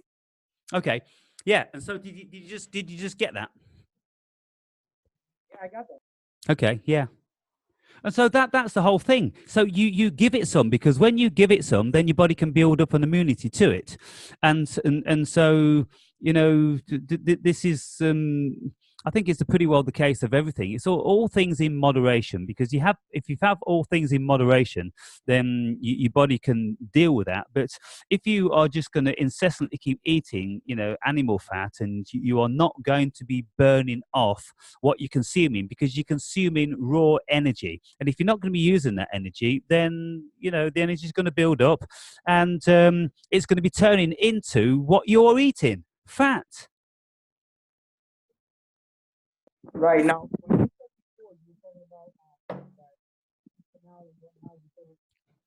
Sorry, can't hear you. something to do with you eating once a day and whatnot. Why do you think that is, though? Say again. Lost you. When you were talking about that, you remember how you said your root canal, nobody's ever had like a recovery Yeah. where it actually turned out 100%, and you said you don't know if it was maybe because of the fact that you were eating once a day. But why do you think that is? Well, That no, what I'm saying about the root canal is because that tooth is out, because that poison is out, then I feel much more energized, because there's nothing attacking my body. And my body isn't sending all of its T helper cells to kill this fucking virus, you know, because they've been trying to attack my fucking liver and my kidneys and my heart and all this sort of thing. And so now the body has been relieved from that. It's got excess fucking energy. Exactly, it's got excess energy. Your body was probably looking at that shit, and it was utilizing its energy. But basically, with the food part, it's basically you know, again, when you overeat, your body requires energy to process that, right? Yes. So that's the reason why I was kind of talking about the energy, as far as like how you know, like through meditations, you kind of tend to feel heavier, and you kind of feel, because you know, like when you fast, you have mental clarity, you have better mental clarity, right? Yeah. So when you overeat, you know what I'm saying? It's like your clarity, the clarity of mind ain't there. You know what I mean? But I get everything you're saying. It's just that it's a you know what? It's a pretty trippy topic, because it can go into so many different areas. You know what I'm saying? But it basically comes down to the microbes and all that I was talking about more over anything. This is why if you're eating anything, it's good, because you're introducing your body to everything, which it can pretty much recognize. But the thing is that what I was trying to get more at is the type of chemicals that are pumped into certain foods, you know what I'm saying, that affect that bacteria that could be introduced to the body. Instead, it's like putting dead matter into your stomach, because there's antibiotics. When you take an antibiotic, what happens? You kill not only the bad bacteria, but you kill the good bacteria also. It's kind of like putting a nuclear bomb in your stomach. That's the reason why I was getting to that. I've done different experiments where food doesn't affect me, but there's certain things that do kind of drain certain type of energy from you, like the energy to try to sustain yourself through a meditation. That's the only reason why I brought that up before. Yeah, well, I mean, if you meditate after a meal, then you are working against the body, because the body is working Trying to hard. process it. Yeah, it's trying to break down glucose, Right, or the varying sugars that you have, sucrose and all the rest of it, and it wants to break it down into a sugar that it uses, which is glucose, isn't it? And so right, then you have the release of insulin to do this, and then of course that tires the body, and so the body is tired, and it's like a lion after it eats. The body's got shit to do, and so therefore it's kind of like, listen, we don't want no fucking running, jumping, and fucking around now. We've got to concentrate on breaking this down. That's right, how important it is. That's how much energy it takes to break the shit down. right, So if right. we are constantly filled with shit, our body's under massive duress, it's wearing it out. Now, I was speaking to a guy down the local shop yesterday, and he's about 65 years old, and he recently had a problem pissing, and he went to see the doctor, and it was like Enlargement, maybe uh, prostate enlargement. an inflamed prostate, and so he put him on medication. Said like he'll be all right in about 5 months. Why it takes that long, I don't know. But what the doctor said to him was that the reason why your prostate is fucked over is because you've wore it out pissing too much. So stop drinking so much. Now, where else have you ever heard when a doctor has told you to stop drinking too much, like water, for instance? They will say that you can drink up to 4, 5 liters of water, and It that's doesn't make any sense to me. yeah. And so the only reason they'll tell you not to drink more than like 5 or 6 liters of water is because then it will flush out too many of the minerals from your body. And, you don't want that to happen. But to tell him to stop drinking too much because it's putting stress on his fucking prostate, well, I mean, this is the thing with the medical fraternity. They have these bizarre fucking anecdotes for things every so often, and they'll go with them for about 5 years until they prove them to be wrong, and then they'll turn it around to do something else. It's ridiculous, isn't it?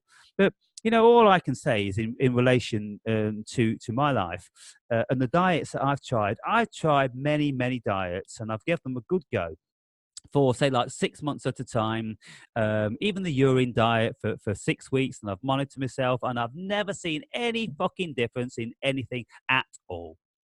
With the urine therapy. With anything, with a Mhm. vegetarian diet, with a non mucus diet, like a vegan diet, with just juicing, or fasting, I've never seen any difference. I fasted for a whole week on a water fast because I was hoping that was going to help me, experience something uh, easier with out of body experiences, because people were saying this. It didn't do nothing. I didn't benefit in any shape or form from any of it. And so I can't help. Oh my God. I can't help think that it's all mind. It's all mind over matter, because this thing is only mind. And so when you know it to be so, when you know that you create your world by your consciousness, then whatever you are fucking creating is deriving out of thin air, because there's nothing fucking there. And so there's nothing to get sick from.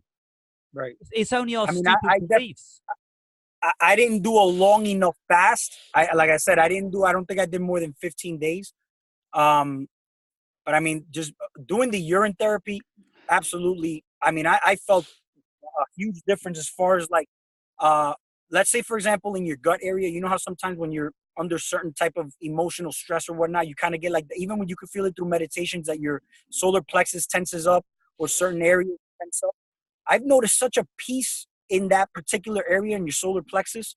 That was significantly noticeable to me. You know what I'm saying? I should have fasted a little bit longer, but it just depends on the amount of the length of time that you do it for. But I feel like it's more putting your mind into not having an expectation to it. Because whenever I have an expectation to do something, it's kind of like I'm working against it. There's people who come to me normally and say, "Oh, I'm having trouble sleeping," but I'm like, "Yeah, but are you doing anything to help yourself sleep? Like, let's say breathing techniques or meditation." No, they're just sitting there like literally trying to fall asleep. If you're trying to fall asleep, you're creating a resistance to fall asleep.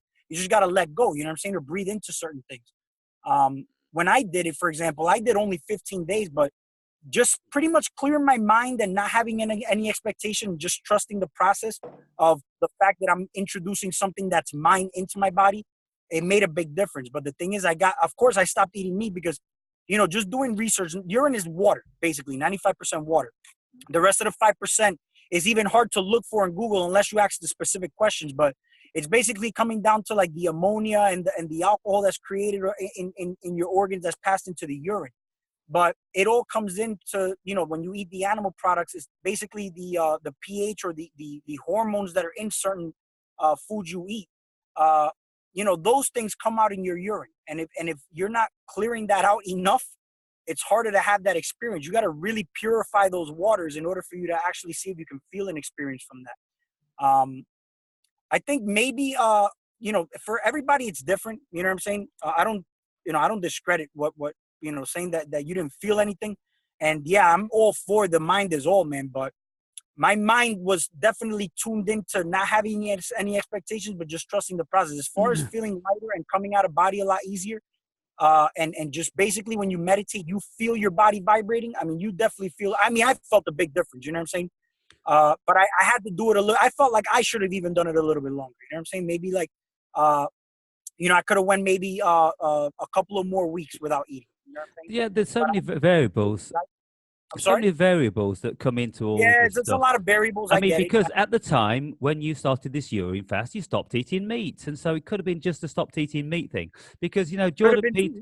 Jordan Peterson and his daughter, they're supposedly on just meat diets because they I stopped saw out everything else, and then they seem to be fit as fiddles by just eating steak and beef, three times a day or something like this. So look, let's have a little chat about the mind now, because when people come to me for meditation tuition, they come with so much shit inside their heads, what they think about it, and how difficult it is, and how amazing and transforming it's going to be because they've listened to some of the bullshit which has been put out there by the Transcendental Meditation Organization, making it out to be a miracle and this, that, and the other. Look, there's lots of benefits for meditation. There's lots of benefits for masturbation. There's lots of benefits for exercise. There's lots of benefits for eating right. There's lots of benefits for thinking right. There's lots of benefits for being having a peaceful life. There's lots of benefits for many, many things. And so, if we look at how the mind looks at all these things, then when people come to me and say, "Oh, I can't meditate," I go, "Well, tell me what you're trying to do." And they go, "Well, I mean, if I do this, what would happen? And what if I do this and this happens and all that?" And I go, "Oh my God, look what's happening. This is why you can't meditate, because your head is full of shit." And so what you've got to do is stop thinking all of that shit, because meditation is about not thinking.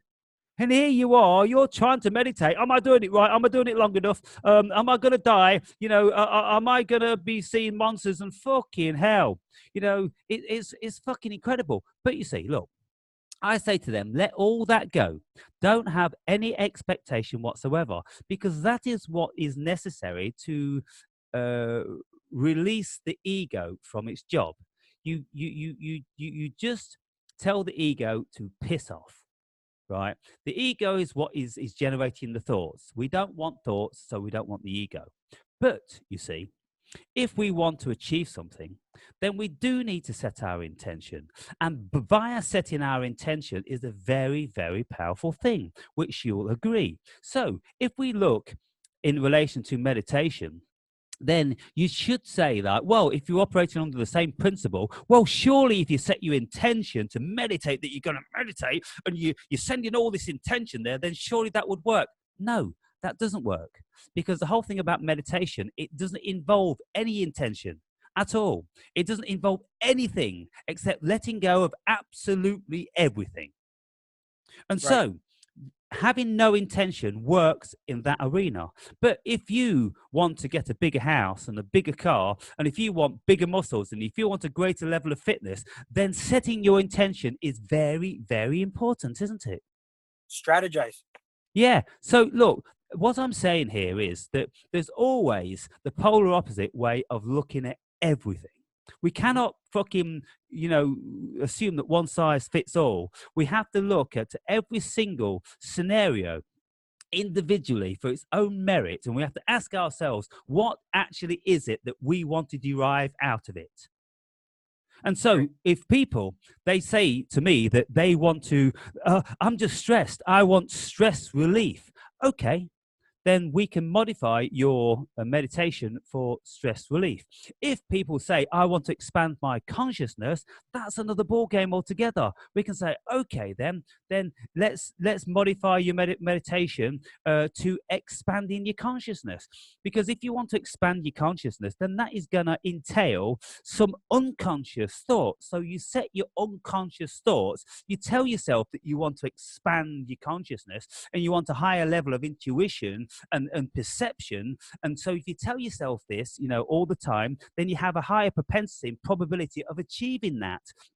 If you don't, then you're not changing anything, you see. And so I'm reading this book at the moment in time, and I've been speaking about it a lot because it's taken some time to get through it, and there's many facets to it. It's Kirby Surprise's book on synchronicity, and it speaks about many facets of science within it. It speaks about all the levels of synchronicity. And what he's saying is that we can create our synchronicities anytime we want to, because what we do is we tune our mind in to seeing them. We set our goals that we want to see a relationship. Now then, if I want to see if I can create my own synchronicity, let's just say about wine. I'm drinking a glass of wine. I smell what wine's like. I taste what wine's like. I feel what wine's like. And then when I'm thinking about what wine's like throughout my day, it's prevalent in my consciousness, yeah? And so because it's prevalent in my consciousness, my everyday egoic consciousness is on red alert for anything to do with wine. Because what our minds do, what the ego does as a preservation technique, it seeks out patterns. That's what it's been doing from the moment we set foot on the savannah. Yeah, we're looking for the patterns. Let's say we're looking for if we are hunting, say like a lion, or if we're hunting gazelles, okay, that we're looking for gazelles, but we're also looking for the lion, because wherever there's gazelles, there's a lion. Now, we don't want to come upon lions, but we do want to come upon gazelles. So we've got a bit of a fucking problem, because wherever we're going to be in that vicinity, they're both, there's a high probability where one's there, the other's going to be there. And so therefore then we have to be able to recognize the patterns for both, don't we? We've got to be able to recognize how the grass moves when a lion's walking through it as to how it's moving when a gazelle's walking through it. And if you see it's moving like this and you think that's a gazelle walking through it, then you head towards that. And then, if the grass is tall and it can't see you, you need to get in 6 feet of it before you're going to spear it. You don't want to be in front of a fucking lion in 6 feet. So therefore, you've got to recognize these patterns. So patterns are immensely important.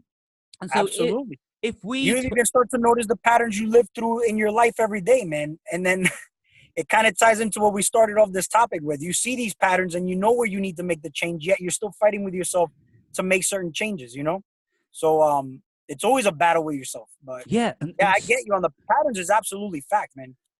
So then if we want to get ahead, then if we want to make this law of attraction work, or the law of intention, or even this whole synchronicity thing, then, if we want to attract money, and if we want to be alerted to money, if we want our mind to be alerted to all the opportunities of earning money or money coming to us, then we want our everyday consciousness to be on red alert for money, don't we?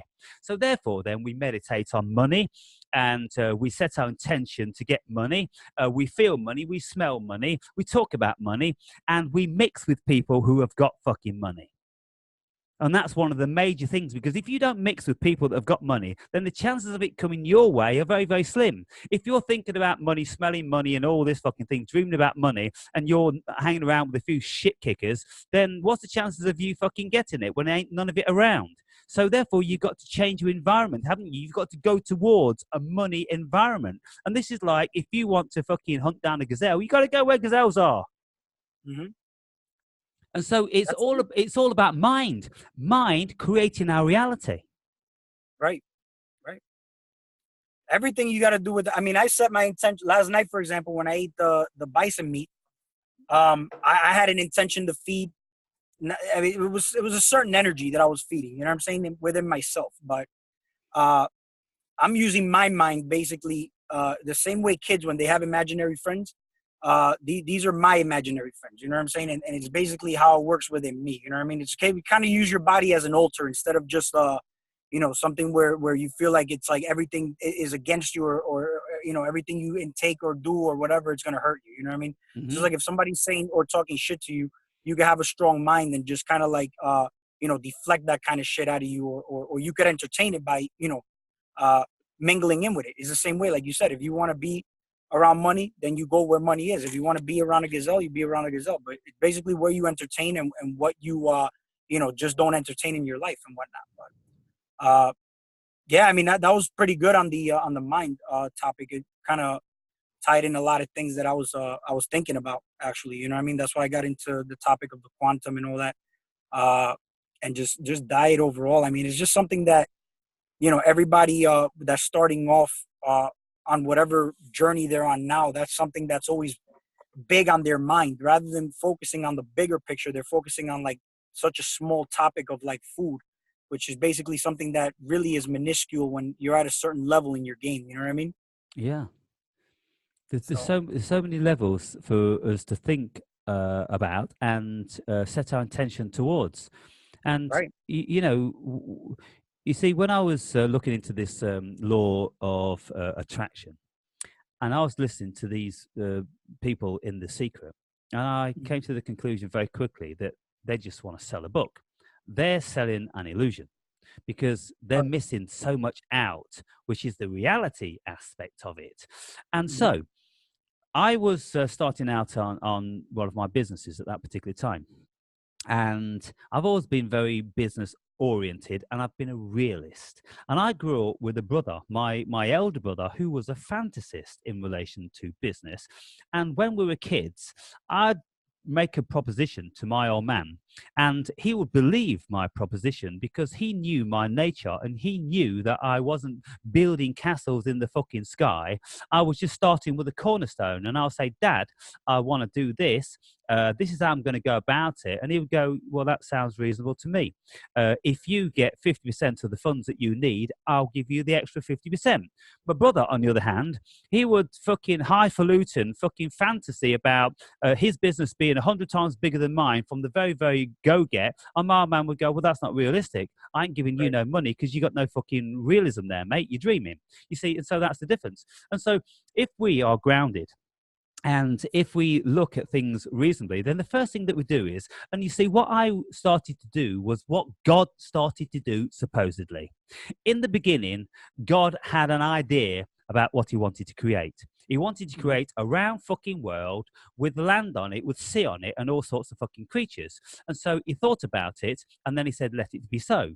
And so what I did was then, well, I thought about this stuff, and I wrote it down in a logical, reasonable order, and in a sequential order, whereby I needed to achieve a certain thing before I could go on and achieve the second thing. Because, like building a pyramid, you can't put the fucking pinnacle stone on the top without fucking all the other bricks, you see. And so you go Mhm. through this methodical order, and you work through it rationally, and you're acting like God. You are creating like God, you see. You're thinking about it, you are sending the intention there, and you're making the application.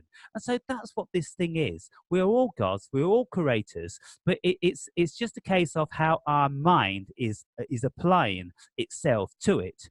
And it can get complex, and we need to think about lots of things because there's lots of things that we need to do, or if we want to do, are going to take a different application of mind.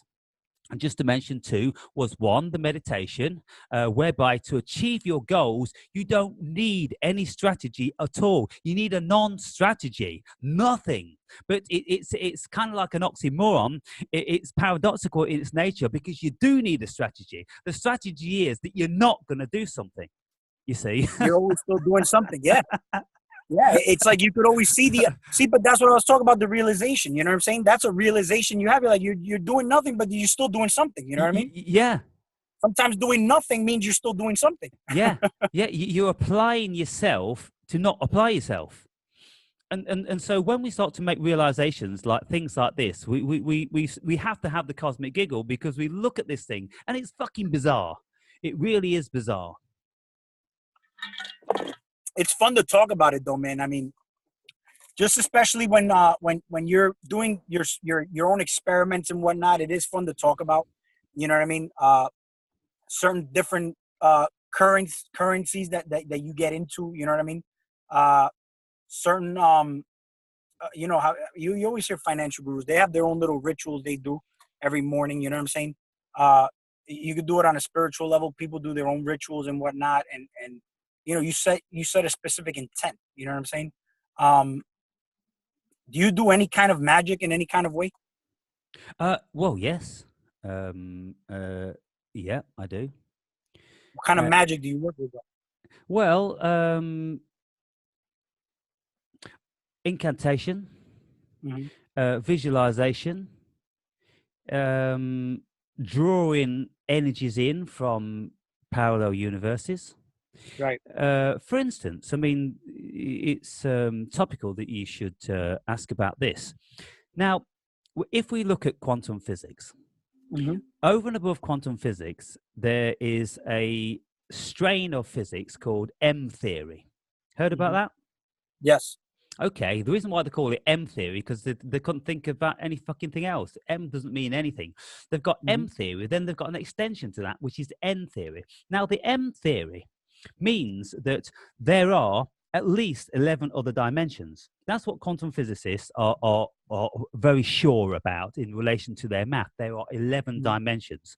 And these dimensions, they're not necessarily anywhere else. They could be here, but just at a Mm-hmm. different frequency because we only see, hear, and vibrate at a certain frequency. And so, if we are one hair's breadth of frequency in a mile span of potential consciousness, then of course there could be a billion different fucking dimensions within this space, couldn't they? But Right. what the M theory is positing is simply that there are universes like bubbles in a sponge, let's say, or bubbles in some foam. And you've got Okay. a load of foam all lavaed up, and each one of these bubbles is a dimension, a universe. And what happens is when these two bubbles, or any two bubbles, they merge together, then that's when a big bang occurs, and then Right. that's when the order turns into chaos again, and it starts again. And so within these bubbles, within the M theory, there are energies, and the Right. energy is emotion. Now, this is a curious thing because this is what I've been saying. As I go through my life, the things that I intuitively know have worked out for myself, I am discovering that, um, very acclaimed people are stating this and writing about it. And so that feels good for me that I can work this shit out and I don't need to copy everything from any fucker else. And so when I look at this, it's kind of like, well, the whole thing about the human being is emotion, and it's a very, very peculiar thing because like a graphic equalizer. We can have too much emotion, like bass, too much bass, too much bass, too much treble, too much treble. So what we've got to do is we have to apply our emotional state, our energy, our libido, which Freud called it sexual energy. Sexual energy is the only energy we've got. It's rooted in the one fucking purpose, and that's the self-preservation and self-production. It's sexual energy, and so this energy then, this universal cosmic energy is all around and it's in other dimensions. And so if we start thinking about our astral body, which can pass into other dimensions, because I've been seemingly in another dimension, and you sound like you have to. And so Right. we can go there, and we can not only go there, but we can envision other creatures and other energies, and we can ask them to come into this physical domain, not as a physical energy, but as an emotional energy. and we share in the emotion of partnering up with them. We feel them being here, and we Right. create them as to how they want to be. And so if Right. you want to create somebody, like today I was envisioning, well, what I'm going to do is on certain occasions I'm going to envision that I have three very intimidating minders around me, and I'm going to go to meet certain people, and I'm going to see if they feel those energies around me. Then on another occasion, I coined a term today, which is indefinable cosmic charisma. Hmm. I want to exude indefinable cosmic charisma. Now, the reason why I say indefinable, because I don't want it to be measured. It's just going to be something that everybody feels. There's an energy which is being emitted from me. It is being enveloped around me via the angels or the incantations which I am thinking about and inviting into this dimension to share, to use, to experience together. And so the indefinable cosmic charisma. And so when anybody comes upon me, they're going to be touched with a certain level of emotion, you see. And so look, if we want to do this, then what we do is basically we format ourselves into an arena whereby most people feel comfortable with that. And so if you're going to, exude a level of charisma, then you have to set the stall out. So you have to be open, you have to be joyous, you have to be willing and accepting. And when people meet you, they go, wow, what a nice guy. We create our reality, Ziggy. Yep. However, lots of occasions I'm obnoxious and I'm belittling, and I do all this because I do this for a very good reason. Because being here, what I do, right, potentially I get contacted by a lot of people, and most of the people are quite fucked up. And they take liberties with me. They want to email incessantly.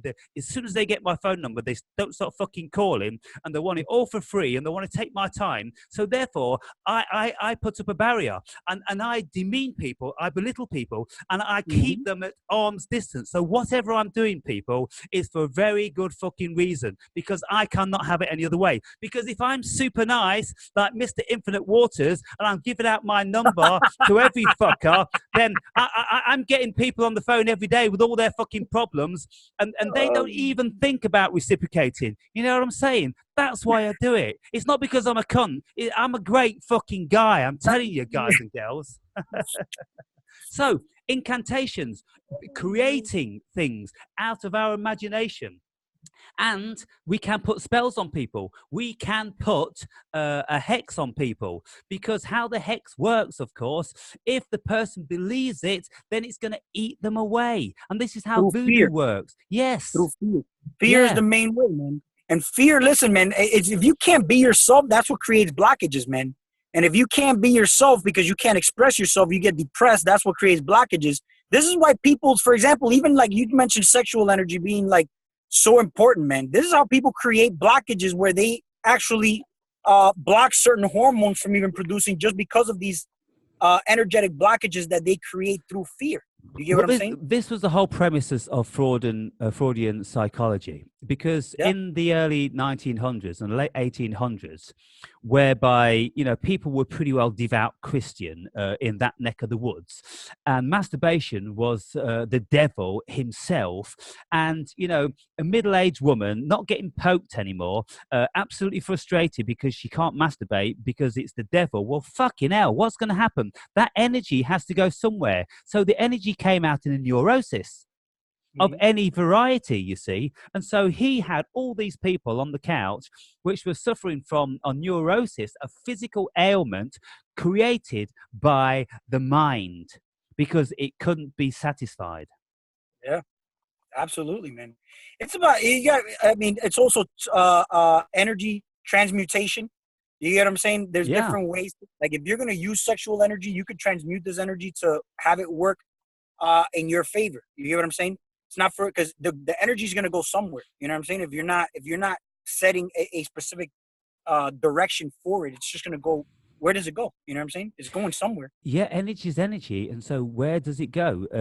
It goes wherever our intention goes. So energy flows where our Where intention goes. attention goes. If we are setting our intention on our hypochondriac illnesses, then that's where all our energy goes. And just Right. like what happened with Freud, that's where all the illnesses is going to come about. If we Hmm. set our intention to, be the perfect person and be kind and loving and all this to everybody, then, we're in a constant release, aren't we? We're releasing it, we're releasing it, releasing it. If you are parsimonious and you don't want to give, you begrudge giving, how many people these days even begrudge giving a comment? They're not free enough within themselves to even give a compliment. Like, wow, you're looking in good shape today, Ziggy.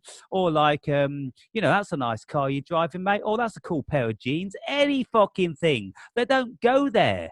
And it's kind of like Hmm. you're almost invisible, and everything you've got is invisible to these fuckers because Hmm. they're too tight, and that they can't even release a little bit of energy with a compliment. Those motherfuckers are the ones that are going to be dying. And so when you're around people and they don't compliment you and they're not free, then you just have to know that you're going to be living longer than them, and that's And your it's quick. payoff. They're quicker to leave a negative comment though, because it's easier to spread that negativity instead Yeah, rather than just leaving the positive one. and It's easy to spread that toxicity too, man, because y- it's like they'll judge something and then you know what I mean. It's like somebody else will look at it, get attracted to it, entertain it, and want to tag along on it. It's like spreads like a little bit of wildfire. You know what I mean? But you get to see who everybody is. You know what I mean? After a Yeah, while. and so when I put on my videos, and I've worked out a long, long time ago that the more negative my videos are, the more engagement I get, the more views I get, and it's kind of like wow. And So attractive. yeah, it's so attractive, man, this negative energy.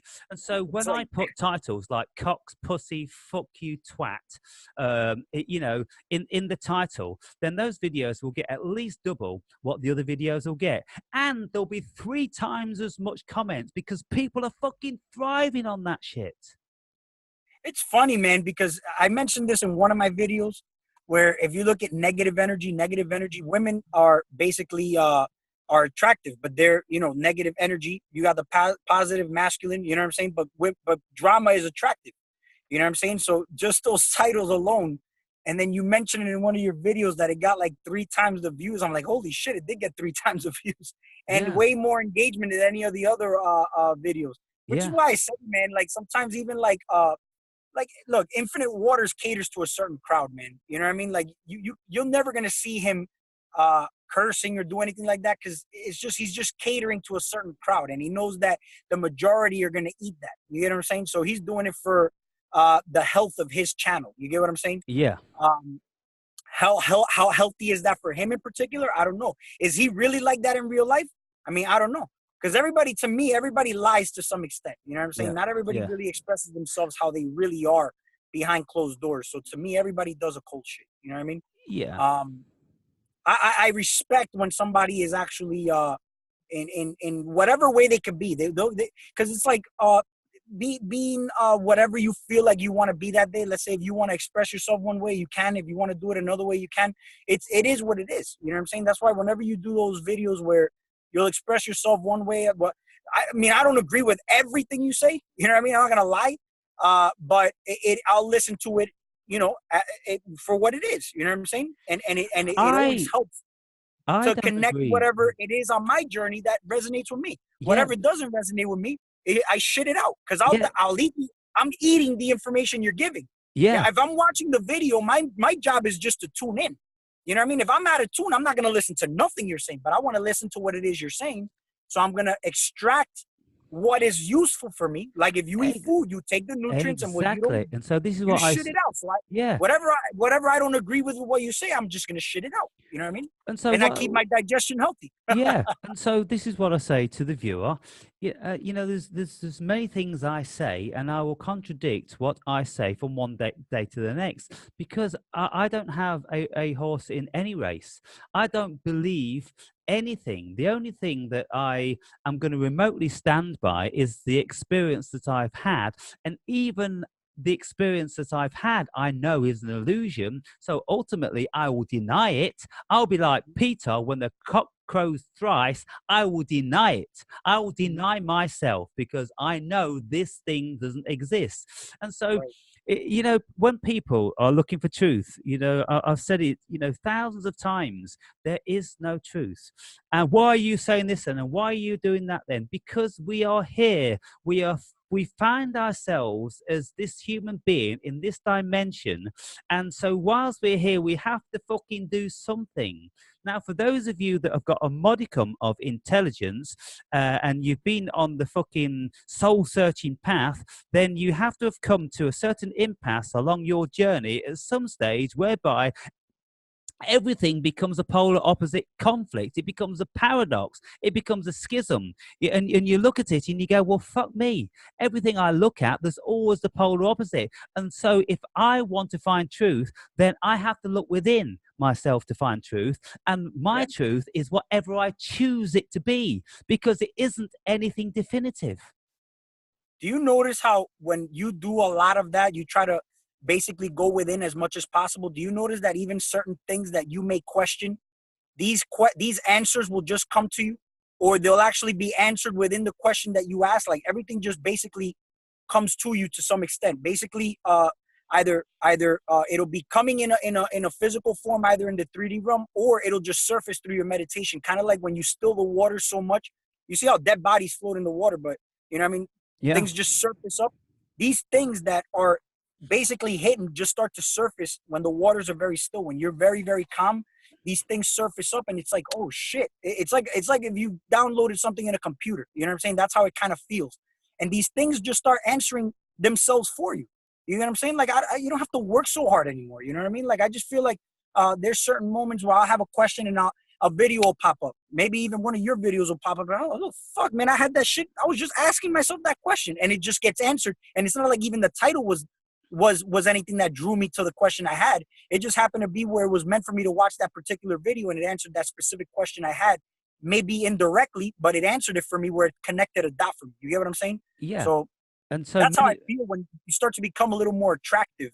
Uh, well, yeah, I mean, because what actually happens is, as far as I can see, we get into this realm of the synchronistic magic, because exactly. Yep. yeah, look, if I'm speaking about a certain something, and then people are going to be sending me links or recommending books, and because I've said whatever I've said in the video, then the Google algorithm is also banging up videos in my feed, and so all of a sudden the topic, I'm inundated with the similar things in relation to the topic. And so if I know a certain something about that topic, and then all of a sudden I have a shower of similar information, then I go, oh, isn't it weird that now I've got this book sent to me, or now I've got this fucking recommended video, or now somebody sends me this link. No, it's not weird.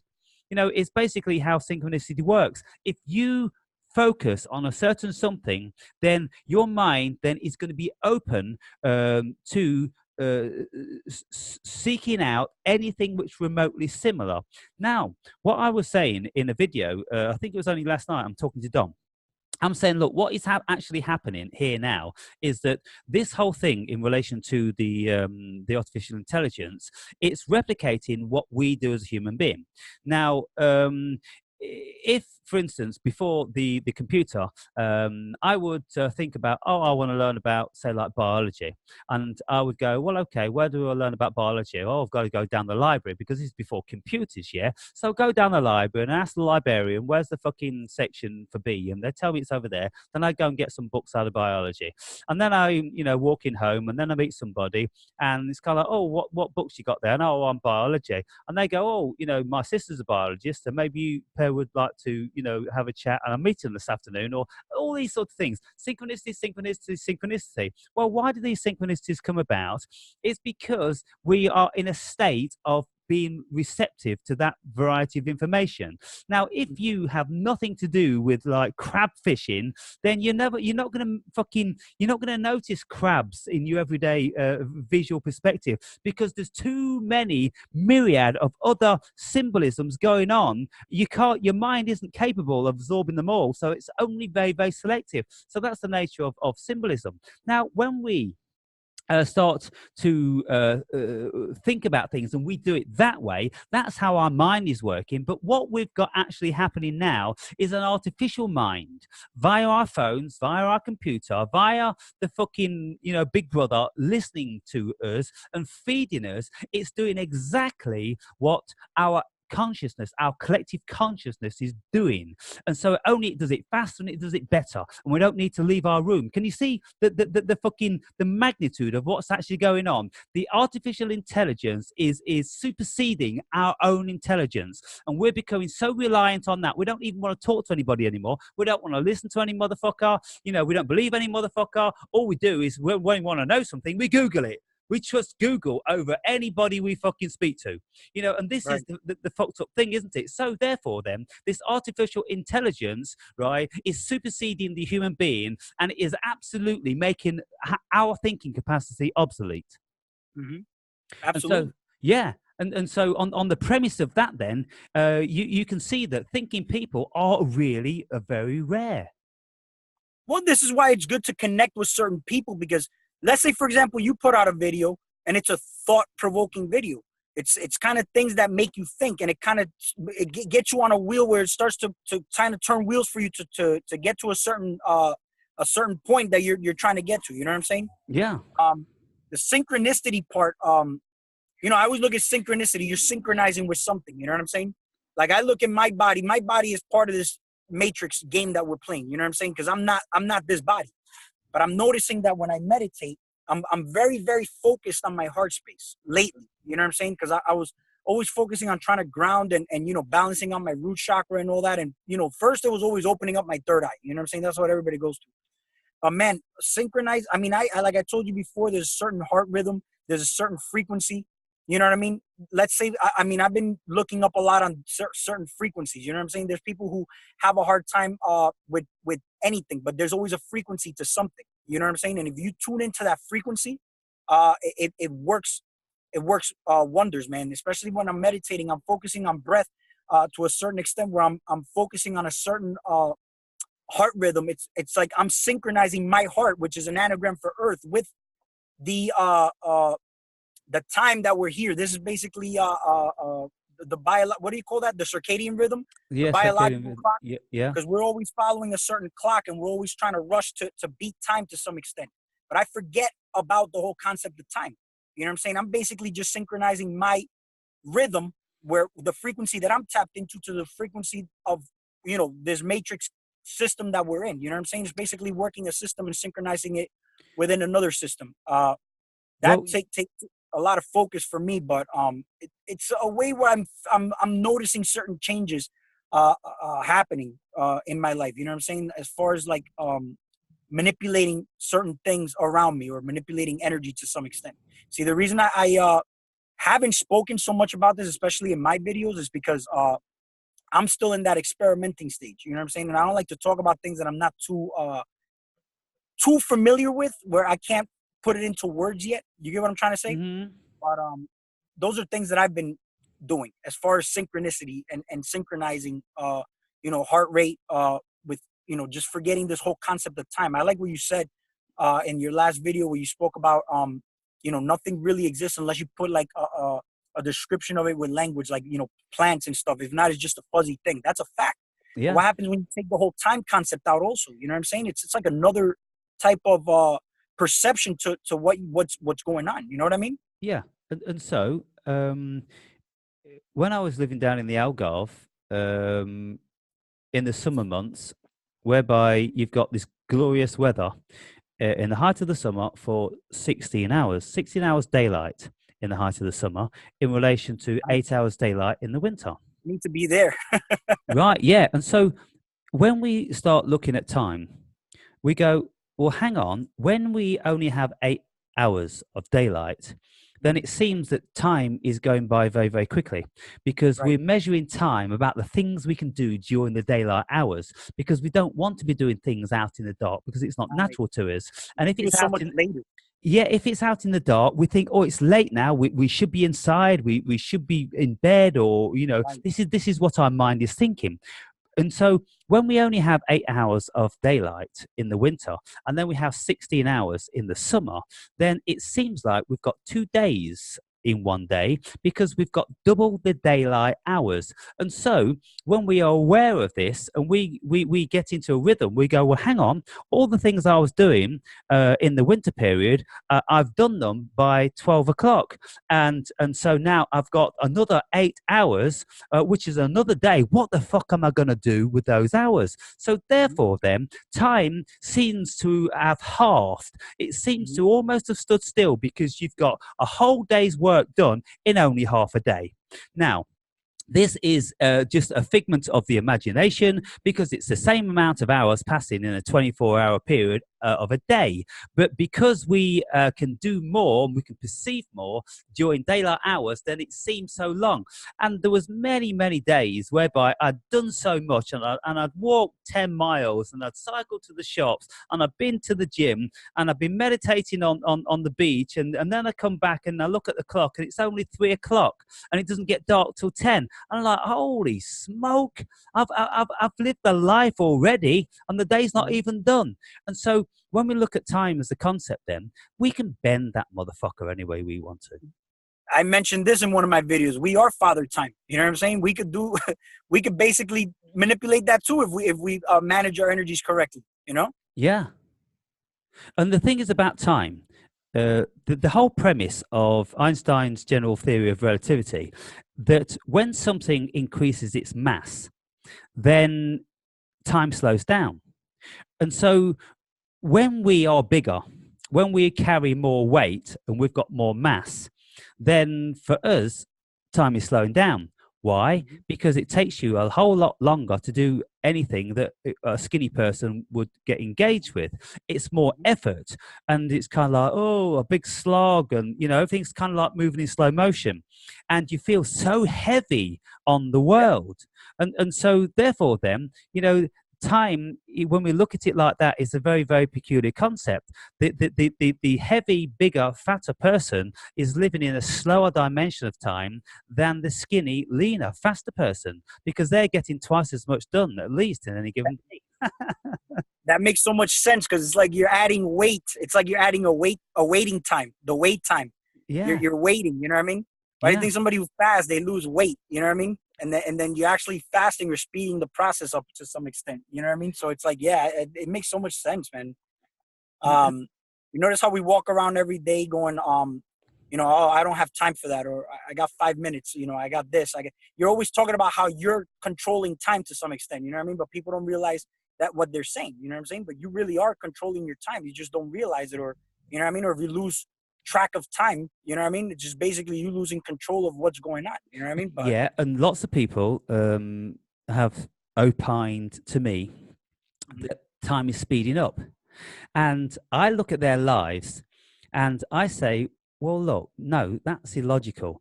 Time itself cannot speed up. Time is fucking time. And, the mechanical devices or electronic devices that we've got for 24 hours, it can't speed up. It can only slow down if we approach the speed of light. It can't speed up. And so let's look for a logical alternative.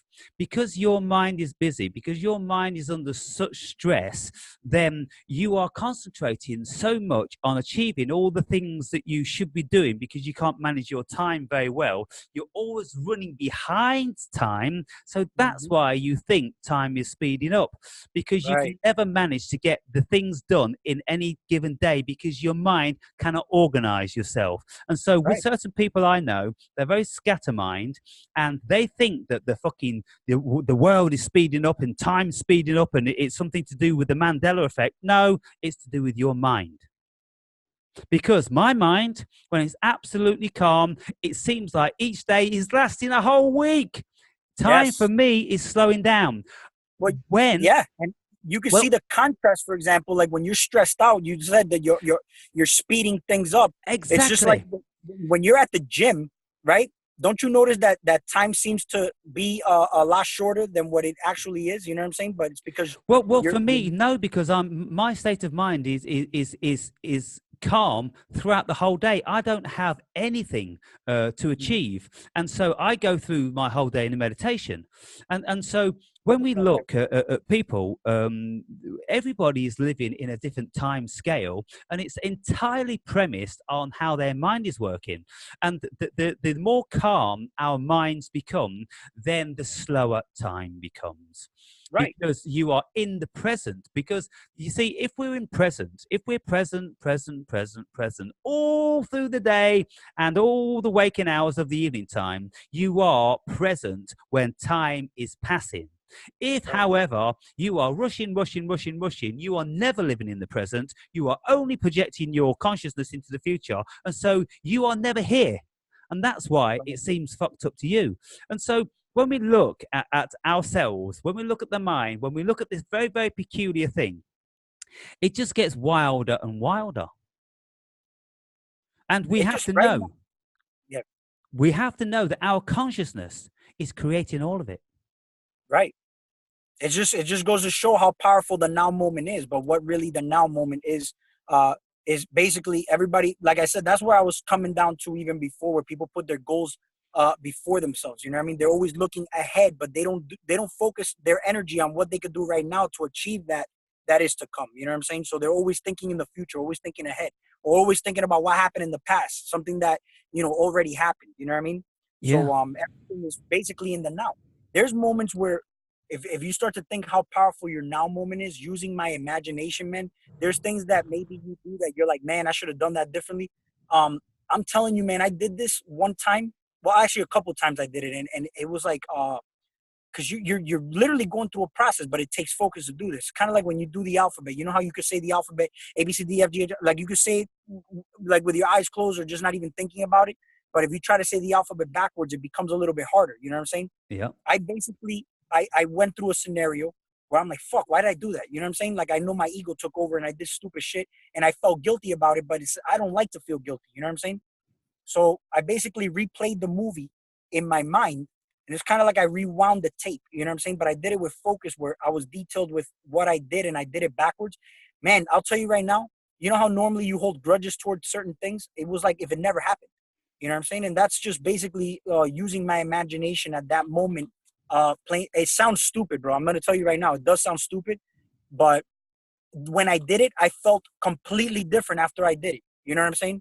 And it was just Yeah. basically using my imagination and my mind to change something in the past. You get what I'm saying? Yeah. But And that's how I figured, man, the now moment really is that powerful. You get what I'm yeah, saying? it doesn't sound stupid to me, because it's perfectly reasonable, because everything is constructed via mind, even the Right. perception of time. And so if you place something backwards, then you go back to the point where it never happened. And Right. so therefore, then, if it never happened, then you've got nothing to feel guilty about. And Right. so this is the whole premise of hypnosis. I mean, what we do is hypnotists, if somebody has an issue from their past, we regress them to that particular time, and then we ask them to rewrite what happened. They rewrite what happened, they come forward into the present time in their illusion, because they've always been in the present time. When they've been going Right. back in time, it's still the present Exactly. time, but it's the illusion of time. And so Right. they go back into the illusory past. They change something like the butterfly effect, and they come forward into the present, and then they don't carry that weight of it anymore. Right. They're being cured, you see. Kind of like you released it. You know what I'm saying? You Yeah. played it backwards. Yeah. Because notice how when somebody wants to, notice how when you're holding on to something and then you'll tell somebody about it, kind of like in a gossiping way, you'll start the movie from the moment again and go forward. You'll be like, this is what happened. I'm so angry. Da, da, da, and you start to tell the story again, but going forward. And then in your mind, when you're by yourself, if you play it backwards, it's like it feels like it never happened. You know what I'm saying? And I'll talk to the person literally like it never happened. And for some reason, man, even the person will react to me a certain way as if it never happened. You get what I'm saying? It's a weird thing. Like you literally changed everything outside of yourself, Yeah. just because you did it from within first. again, if I tell this to anybody, they'll think it's stupid. You know what I'm saying? It sounds dumb, but you would have. I'm like, yo, it was one of those you got to try things. You know what I mean? For you to see what I'm talking about. Yeah, and you see, when I'm, doing my videos, and I think about, what I'm going to be presenting in a given day, and I'm thinking, oh man, this stuff is just too far out. I'm Yeah, wasting my time. I'm going to be putting it out there. This stuff, what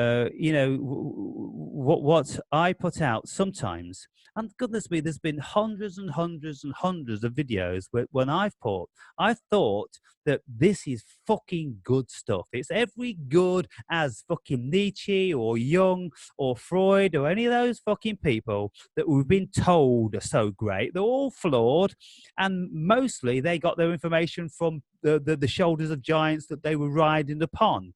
But we've been right. told that they're so great, and we've been told that Einstein's so great, when there's so many things that he absolutely denied and didn't grasp about quantum physicists and physicists in general at his time, and he's been proven to be Right. wrong. So he weren't no big great genius. He got lucky with a couple of things, and so when I'm thinking about my things, and I'm trying to convey, what am I doing really? Paul, Mr. Nobody, he really brought it in perspective when we used to go walking in the woods every day. And we was out in this beautiful national park, and it didn't seem to matter on what day we went there. There was never any fucker there. Literally, there was about a dozen people only in 50 square miles of fucking whatever it was. And we look over at the city and we go, they're all in there. And so if I wasn't recording, I'd be thinking like, oh no, we've got to record all this, because if we don't record all this, then no one's going to hear about it. And Paul said to me, well, of course people are going to hear about it. It's all going into the Akasha. And I went, you're fucking perfectly right, mate. You're absolutely right. It's all going into the Akasha, just like every single thought and utterance that any human being's ever done. It's all gone into the Akasha. And that's what we're feeding on. We are being downloaded whenever we're thinking about something. Look at all the geniuses, so-called geniuses, this, that, and the other. When they are asked, where did this information come from? They can't say it's because I'm a genius and I put this together and that together. They go, I don't know. I don't know. Einstein, he was fucking just fantasizing like a kid, riding a rocket on a beam of fucking light when he came up with E equals MC squared. Right. Michelangelo, with his paintings and this, that, and the other, it just happened. When he's doing his sculpturing, people used to say, how do you know, what bits to chisel off? And he would say, well, it's already in there. And I'm just cutting off the surplus. I'm not creating anything. It's already created. It's already there. How's it already there? I don't fucking know. It just is. Have you ever spoke on something and you don't know, you never read it, but you spoke on it and you don't know where you got it from? You just said it and that you believe that's what it is because that's something you just know? Yeah. Has that ever happened? Yeah. Let me tell you. I mean, it's a very bizarre thing, but none of my videos are premeditated. I will just have kind of like a concept of something, and if I think about it and I try and formulate it, I can't do it. I can't do it either. My cognition, it doesn't do it. And so I resign myself to the fact that it isn't me that's fucking doing it. So what actually happens is I put on the camera and then I start talking. And by the time I've turned the camera off, 45 minutes or an hour's gone by, and I'm talking. And my mind, right, is listening to what I'm saying. And my mind is going, you don't know what the fuck you're going to say next, do you? And I'm like, I don't know what the fuck I'm going to say next. And it seems like I'm coming to a point where I'm going to exhaust my knowledge on something, but I keep talking and something keeps coming out, Ziggy. And I don't know what the fuck comes out, but when it comes out, it seems to make sense. Right. What can we say about that? And you know what's funny though is that you go back. Do you ever go back and watch your video and be like, "What the fuck?" You don't even remember you saying that shit. No, I watch every single one of my videos back. Yes, I watch every single one of my videos back because it's always the same shit. It's always a fucking mystery to me. And I'm telling you now, when you go back and you watch a video you did a year ago, you go, "What the fuck? I knew that." Yeah. Yeah, How did I know that? exactly. Or you listen Yes, to it, and I tell you what, I'm sitting on the edge of my fucking same chair, way, man. and my face is so near the computer, and I'm hanging on every word I say, and I'm like, that's fucking Right. brilliant. That's brilliant. Yes. Fuck. That same shit happens to me, man. I mentioned that in one of my videos. I'm like, I can't take notes. I can't do that because it's so weird. Like I have to literally not be focused on what I'm gonna say. Yeah, Have you ever yeah, been in a Have you ever been in a real in a not a okay? You ever been in a dark room, but there's something that's got like a light color to it, but the room is not completely dark. It's just there's maybe like a little bit of light still coming okay, through, yeah, but yeah, from your peripheral, you could see that white object, but the moment you look at it, it disappears into the darkness like black. But the yeah, moment you look away again, it shines again. yeah, It's so weird because that happens even through visualizations when I'm meditating. Like if I see an image appearing and I focus on it too much, it goes away.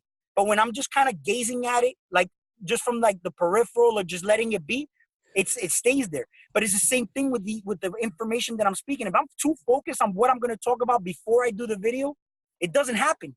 I have no, to just talk. And when I talk, I just have to talk. And yeah, then, like you said, it's so funny, but I'm like listening to my video as I'm like, I'm like so attacked. I'm like, wow, that was fucking brilliant, you know? And yeah. I don't remember even saying it or how I even attached that topic to something else. You get what I'm saying? I just thought everything connected so beautifully. Like it was just perfect, you know? You see what this thing is. It's like when sports people tell you about being in the zone. They go into this realm whereby Right. every single thing is so fluid. They're not even there. The Getting in body flow. the body's there, and it's doing shit that they didn't even imagine that they could do, and it's absolutely perfect. And then they win whatever they're doing. When Right. artists are doing whatever they're doing, they are it's feeding through. And Right. there's one girl that I don't know, she was probably about 12 or 14. I watched a couple of her videos a couple of years ago. She's a blonde girl, and she was doing these paintings, and the paintings were absolutely lifelike, like something Michelangelo would have done. And the person interviewing her says, how do you do this, because you wasn't even an art student, and how is it that you managed to do this now? And she says, God tells me how to do it. And he says, what do you mean God tells you how to do it? And she said, I don't know, I just pick up the paint and then it happens.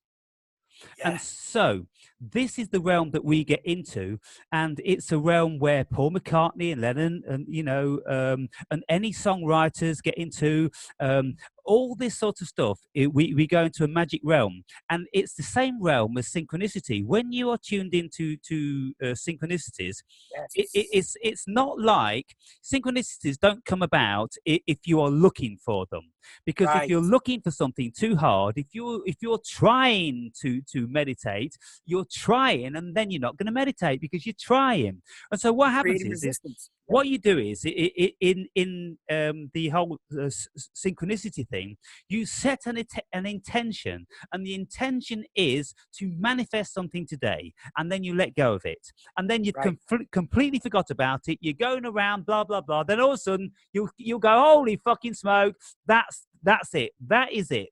Right. Just little things like I was doing things like the pink football, and I spoke about the pink football, and I spoke about this coin, and then there was another one. I thought, I'm just going to fucking play with this. I'm going to find a pair of gloves, and so I'm cycling into town, and throughout the about 5 mile journey, I come upon a half a dozen pairs of gloves. Some of them are like surgical gloves, lying in the gutter, or all covered in rain.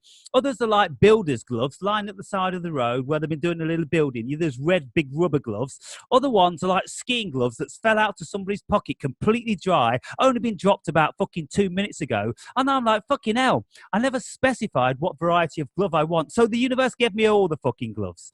And Yep. it's incredible. And then I said, okay, I'm going to do it again now. I want to see a black ball. What's the chance of seeing a black ball? So I go down to this fucking shopping precinct, and I'm walking along, and I'm going in front of Habitat.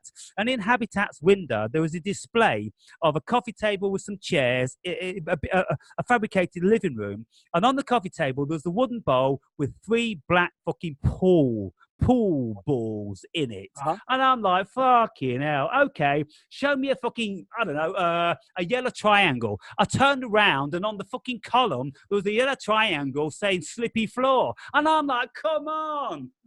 It's unbelievable, right? You got to get into the spirit, like even gardening. I think I mentioned it one time. Remember, like I was telling you about, like even gardening, like you get into that energy to some extent where I don't even look at, because normally before I would like think about how the fuck do I prune this shit, but you just know how to do it. You know what I'm saying? It just happens. Like when I draw a lot, and I know I like what you talked about before, that you said you create these entities and whatnot. I do it through artwork. And I do it through artwork based on like what I'm trying to look for in the energy, but based on the belief of what the collective believe about it. So like I drew a real fucking awesome picture of Darth Vader, for example. You know what I'm saying? Yeah. Has a lot of significant meaning to me, but I know what the collective believe about Darth Vader. You know what I'm saying? But even to draw, because I draw, but when I'm get inspired or influenced to draw something, man, it just comes out marvelous. But when I just draw to draw, I'm like, I'm not happy with the picture. You know what I'm saying? It's like an energy you get into. Like when I'm trying, just because I'm like, oh, I did a fucking awesome picture right now, I want to draw again just to do it because I want to draw another awesome picture. It doesn't come out the same, but it's like you just got to feel that energy or the inspiration to actually want to draw. You know what I mean? Yeah. You Just that notice how in release. seasons, they'll tell you like Christmas, they're like, oh, get into the spirit of Christmas. Yeah. Specifically at the winter solstice, they'll tell you, oh, get into the spirit of Christmas. It's like Exactly. all that shit is just basically to empower that specific entity. You know what I'm saying? Of Yes. It's what sigils. exactly. Get into the power of the sigil. Believe in the Right, sigil, because then it's right, going to draw your energy. And so right, this whole thing's magic. And it's a good point, that is, because from that we can see that that's what they use over us. The right. propaganda, the hypnosis, the incessant inculcation of words and language and concepts and symbolism to Mhm. hypnotize us, to keep us channeled and governed, and so we're monitoring ourselves and we're monitoring everybody. It's a subliminal police force that's going on here, because they've Right. got it so good, and they're doing it exponentially now in China, to a point whereby it's absurd. Like it's like kids are grassing their parents up, parents are grassing their kids up, because if somebody in close proximity to you is going low on their points, because this point system, then that's going to affect you if you've got a relationship with them. So what Right. can you do? You fucking ostracize them. You don't have anything to do with them. And if you grass them up, then you get points for grassing them up. And then, Yep. they get arrested or fucking whatever. Oh my God. Let's try to wrap this one up, because we've got about 15 minutes before we're up to 3 hours, right? Oh shit, yeah. We almost did 3 hours. I didn't even notice that. Yeah. And so I'm talking to Dom last night, right? And Dom does drawing as well. And he said, do you mind if I show you some of these drawings I've been doing? And I looked at the drawings and they look very childlike.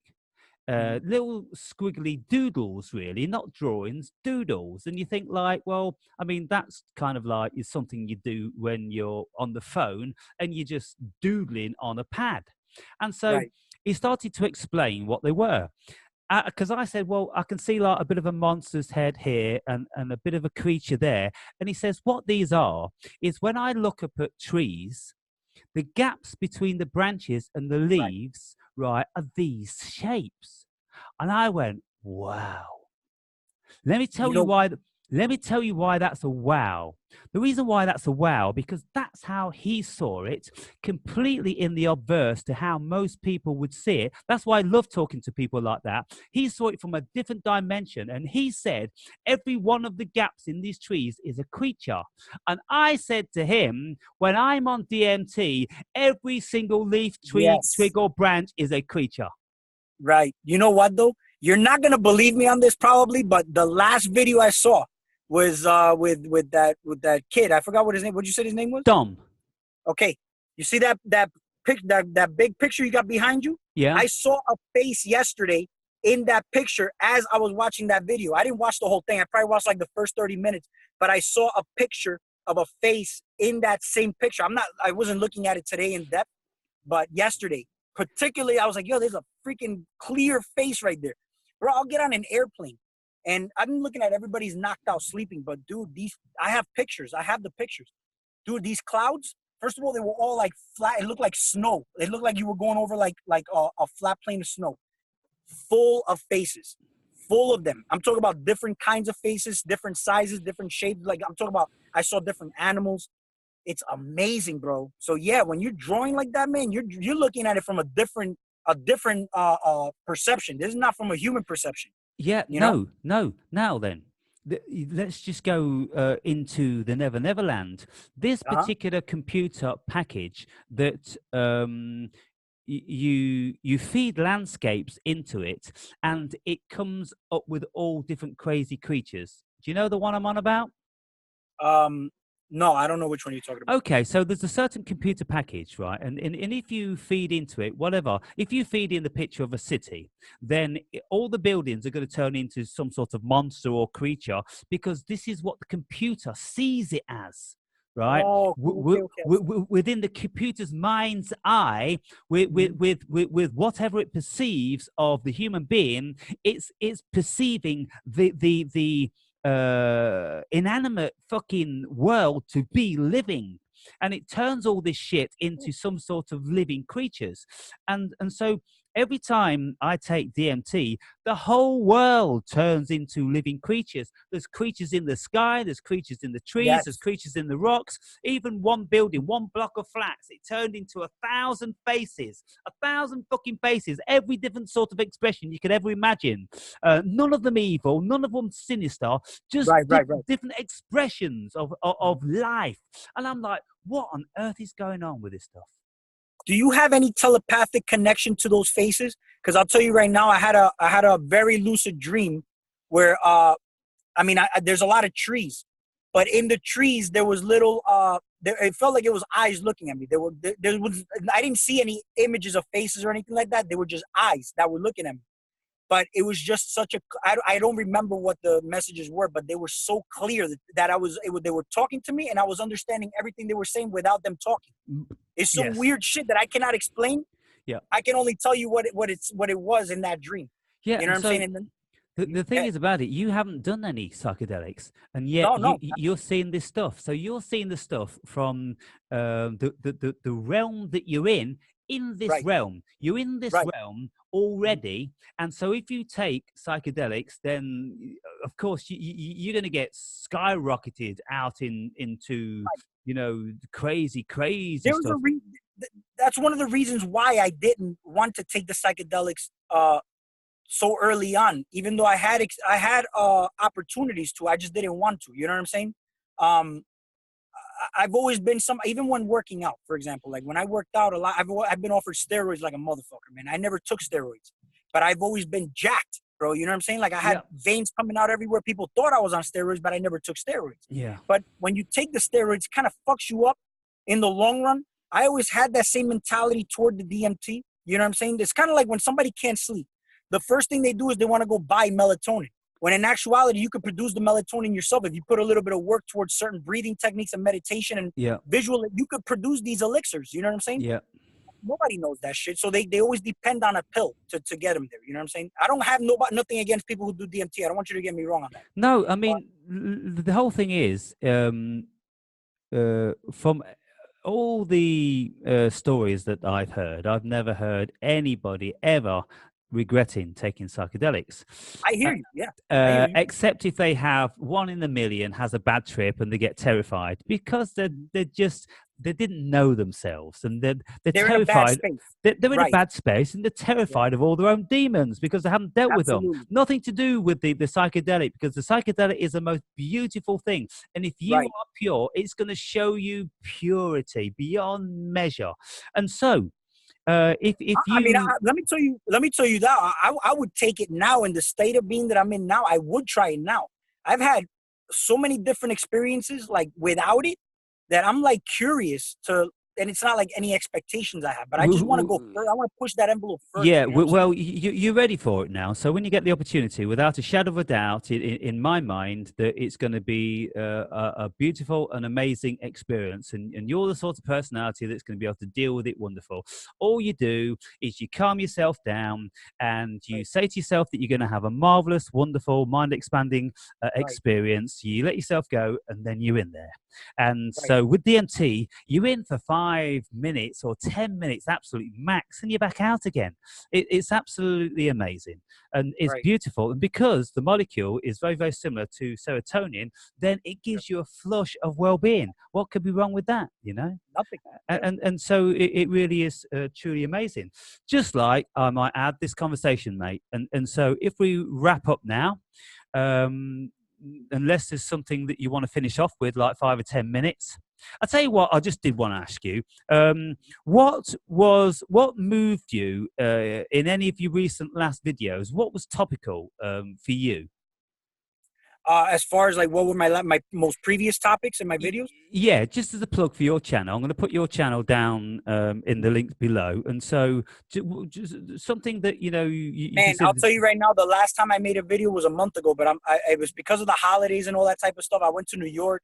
I was doing a lot of traveling, and I kind of didn't have time to make any videos. But man, you ever had that energy where you put out like 5 videos in one day?